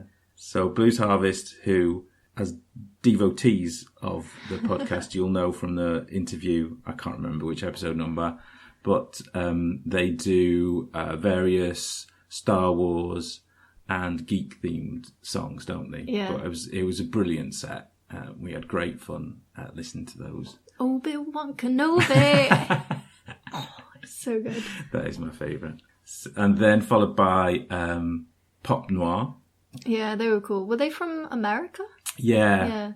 And then Sunday night, we met up in Ruskin's again with a podcast crew and John and Cheryl and John McShane. Yeah.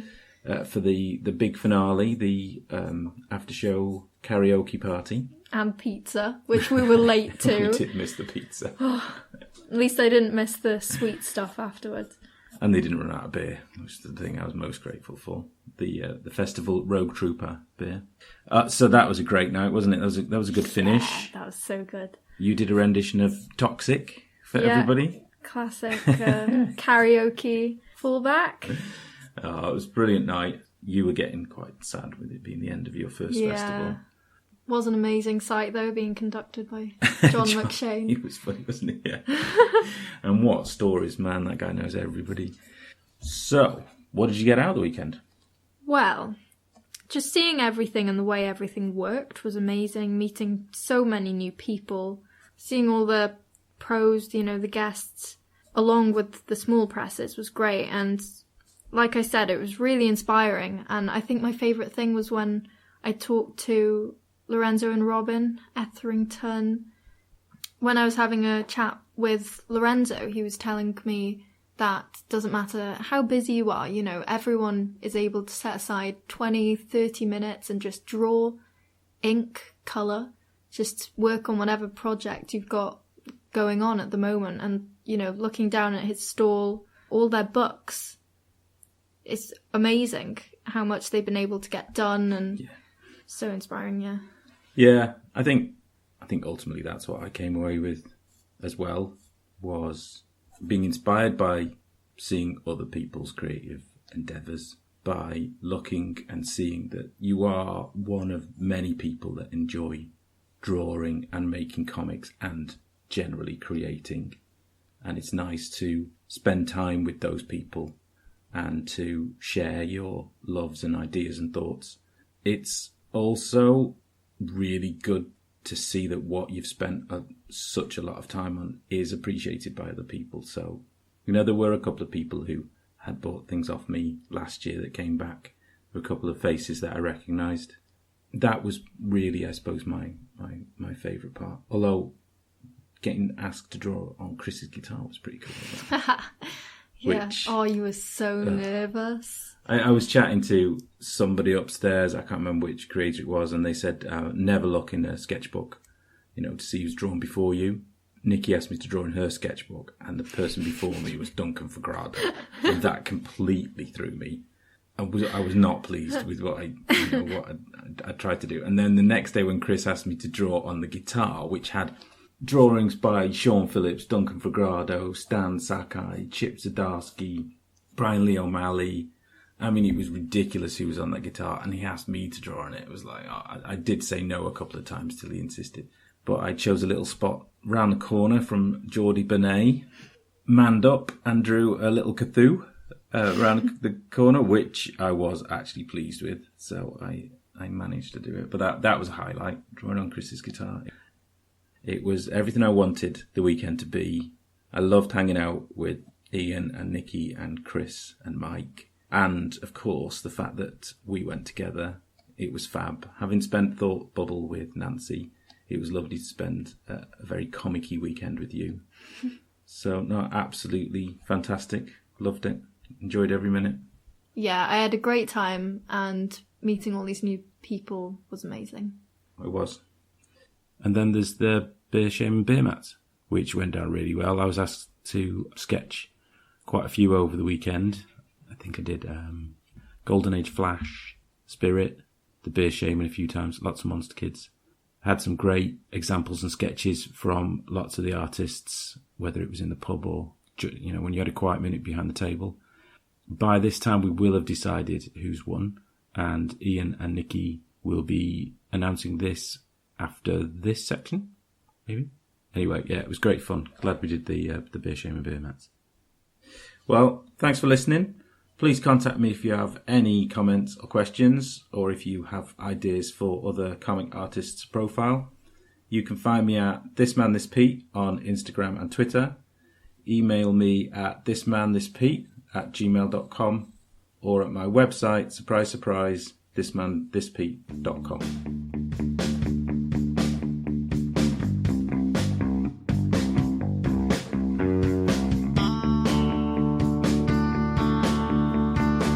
So Sunday, were we feeling all right? Yes. Clear heads? I was, I think. The fact that you have to say "I think" at the end. Well, I had a lot of beers. Yes, you had. I'd had everything with mixers, so I was fine. But I felt all right. We were okay, weren't we? Because we weren't too late home. No, we're all right. I think we had a cup of tea as well. We got in. The Sunday morning. I think we were thinking of going to which we're looking forward to, the Truth and Lies. Yes. But we changed our mind sort of last minute because of the kids. They'd been dragged around left, right, and centre. Yeah, bless them, and they hadn't complained once. So we thought we'd go and see the Etherington brothers. Yeah. Now, I'm going to be honest. Mm-hmm. I was a bit snotty-nosed, although I didn't say anything, thinking, this is going to be rubbish. Kids stuff. I'll be honest. Really? I was, but I still went. I didn't complain. No, you didn't, because you would have got a slap on the back of the head. It was on my mind, thinking this is going to be a pile of poop. It's just kid stuff. However, when we got there, the Etherington brothers were amazing. And I'm not just talking from a kid's point of view. Oh, no. I'm talking from an adult who was going in there expecting... something aimed at children. Just real childish stuff. Mm. But they pulled you in with their just silly humour. Yeah. Their energy. Energy's a good word. Their whole idea behind what they were trying to do, which was they were talking about... cliffhangers. I'm glad you finished my sentence. I'm going to kick you. No, they were talking about cliffhangers and building a story and building the characters. Don't kick me. And it was fascinating on so many levels. Like you say, the energy that they had. And they're both very different. Yes. Lorenzo and Robin. It just drags me in. It just sat there. My mind was just on them. Yeah. For the whole hour of, go on, entertain me. Yeah. Tell me more. Teach me things. And they were teaching us things. Oh, yeah, definitely. But also they were being really, really funny in a childish way, but in a way that we can reflect with as well. Yes. Slapstick is probably a good way, almost, in some ways. In some ways. But they did do jokes that appealed to both adults and children. And I think I have fallen in love with them as well. Like you in love with them too. They were really good. Really, really good.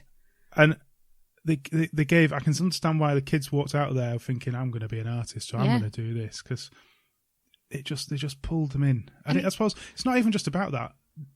You can make kids feel they could go and do anything. It doesn't have to be about the art. Just that whole energy. Yeah. No, they were. I can't stop talking about them now. No, they were. I mean, look how James. He knew about them because he reads Phoenix Comic. Yeah. But then he met them and basically he idolised them. I mean, on their table, instantly. They were stood up chatting to anybody. And they didn't push people. They were happy to stand and talk about the books, about what kids were doing, about anything. Yeah. And James went over there and he thoroughly made a nuisance of himself. I think they gave him a badge to go away in the end. But no, he's come away completely filled with inspiration, and that's exactly what they gave to kids and adults. Yeah, they were amazing. So I advise if just give a piece of their work a try. Just try one of the books and just read it, because it is like their shows. It's a mix of content. You can enjoy it as an adult as well. Obviously, it's more for kids, but you can enjoy it. They've been doing their show and they've been taking around schools for 12 years. So they've got it down. It's slick and it's amazing. Yeah. I can't say any more. No, I could go and watch that again. I want to see the older stuff. Yeah. I want to see what else they've got to show. Yeah. So we're going to get them on in the future. We're going to do an episode of kids comics where we're going to review some kids books as well. They've already agreed to come on, which is brilliant. So we're going to get there. So if you've got any kids who like the Etherington brothers, listen out. We'll take some questions. Oh, from definitely. Kids. Not from adults, from the kids. From kids. And we'll ask them anything at all. Yeah. And it doesn't have to be about comics. It could be something completely silly because they're up for it, let's be honest. Totally up for it. Come on, I had to make a time machine in 2 seconds. Was that James's idea? James, well? Yeah, James shouted that one out. 2 seconds. 2 seconds to make a time machine. But no, I think they're amazing for the industry, for kids, just as a whole. Yeah, they're ambassadors for it. Wonderful. And then we went to see the other side of the comic scene at the closing events, the big draw, 25 years of Image Comics. Yes. Chip Zdarsky. Oh, go on, you can say Zdarsky. it. You did it. He's the other side of the comics. Bless him. He's hilarious. It was very sweet. This featured Sean Phillips, Charlie Adlard, Jason Latour and Christian Ward live drawing. Yes. Chip Zdarsky, hosted by Chris Thompson, again of Tyson Comics. And it essentially involved two of them randomly drawing Chip in a pose while the other two talk about their career. Yeah. Bits and bobs and swapping over. Yep. It started off, other than Chip being a bit silly, it started off quite serious in the drawing. Yeah. You know, the first couple. Well, it was Sean and Charlie, wasn't it? Yeah. Charlie's a big life drawer. Oh, yeah. He loves doing it. I love watching the different styles of people doing life drawing. Very different. Yeah, but it was amazing. Have a look on Charlie's timeline on Twitter. You'll see often once a week he'll put up live drawings that he's done. It's like this 15 minutes. Quick, like, what? 15 minutes? Yeah. But it didn't say serious for long. No, it soon went to the level of the gutter.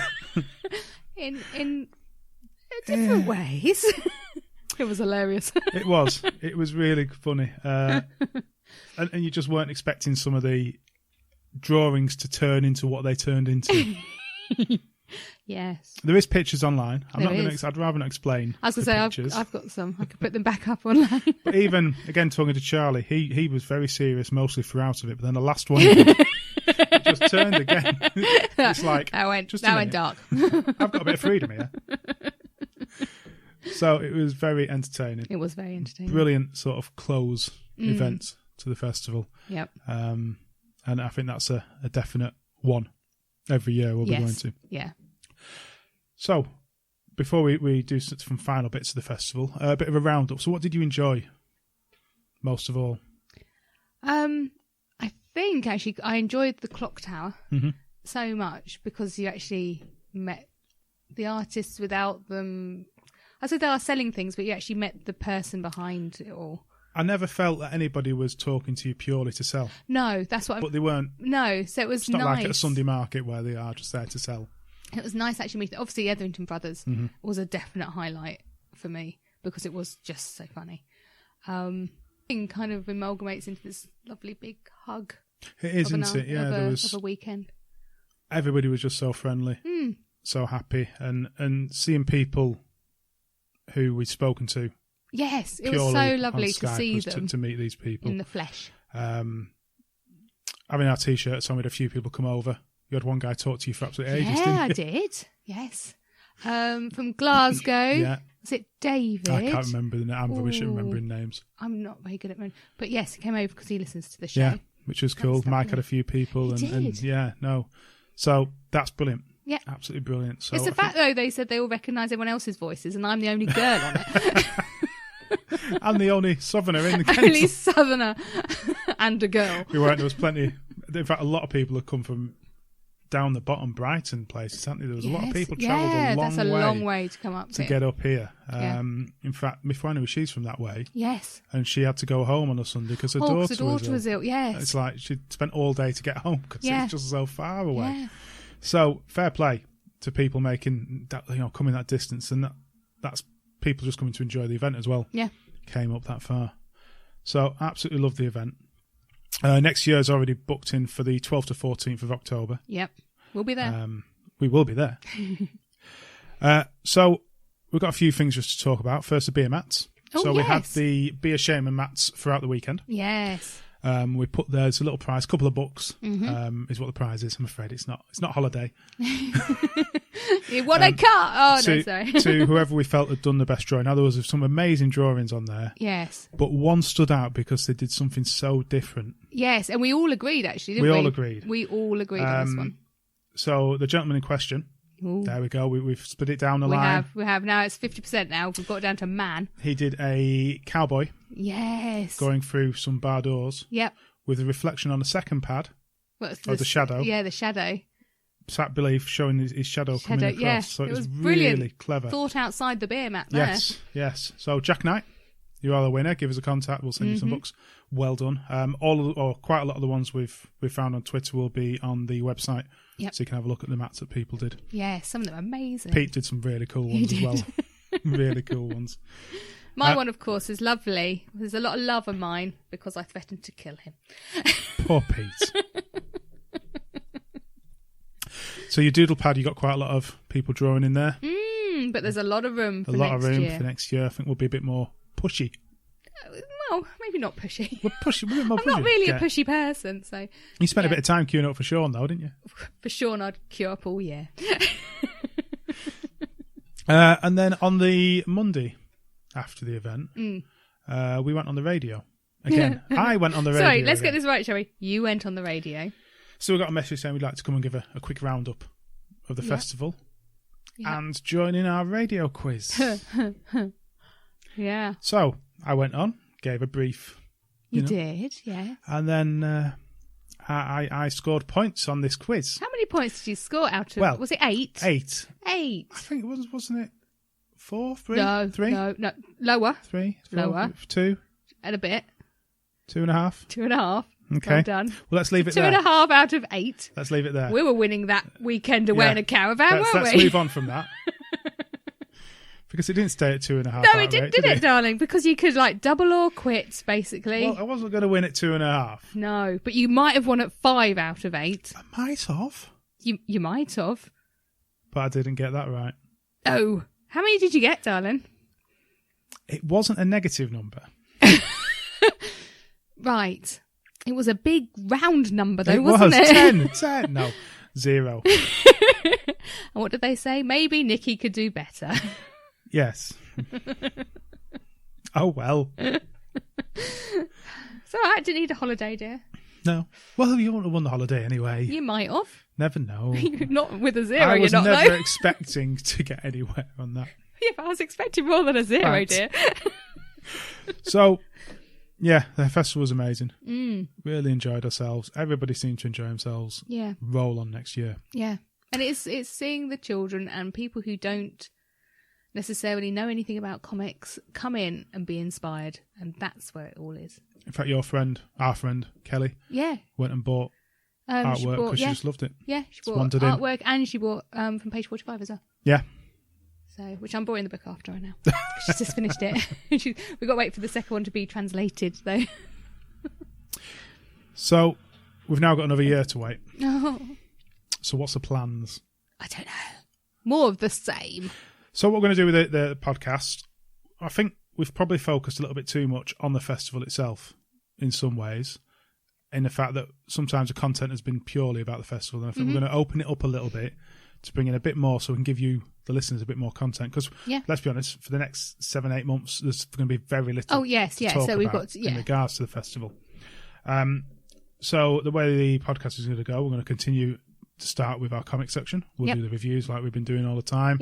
Any comic news. Then we'll follow in with an interview like we've always been doing. But the final section, we're going to be a bit more pop cultural.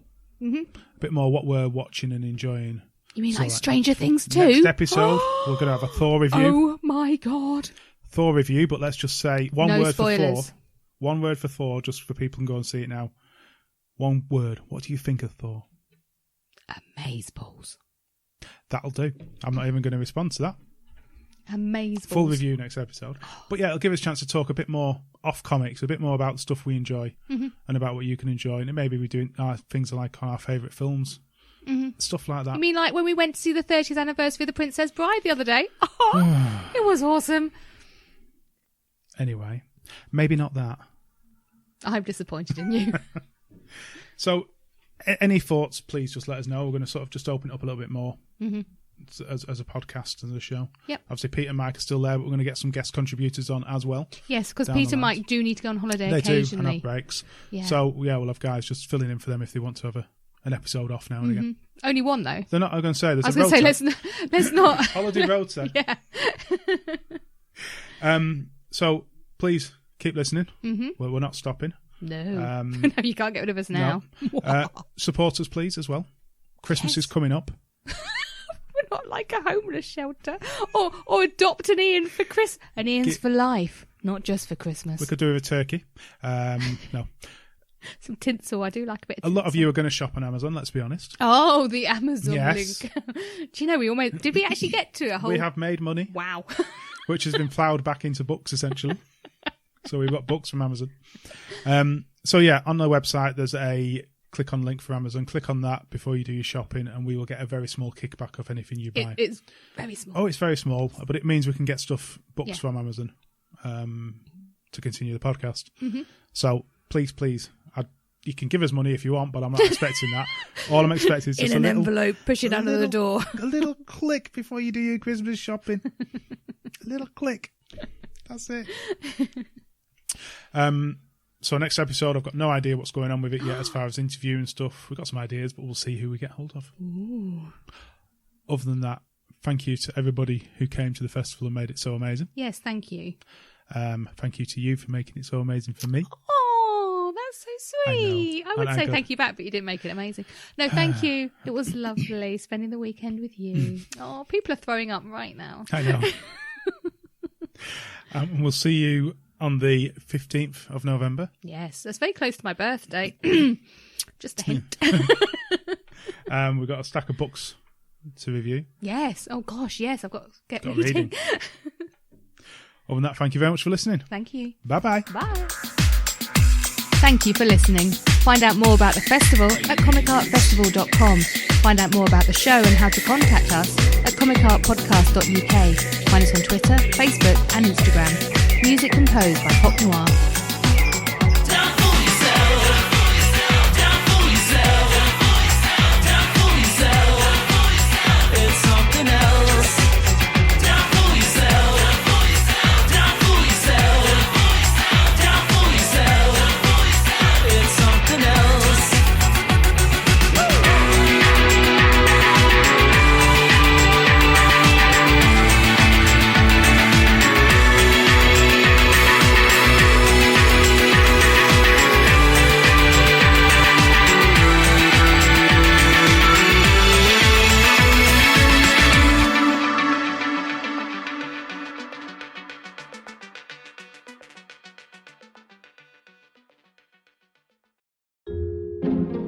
This podcast is part of Britpod Scene, an independent network of uniquely British podcasts that's always growing. Check out BritpodScene.com or Britpod Scene on Twitter to find out more.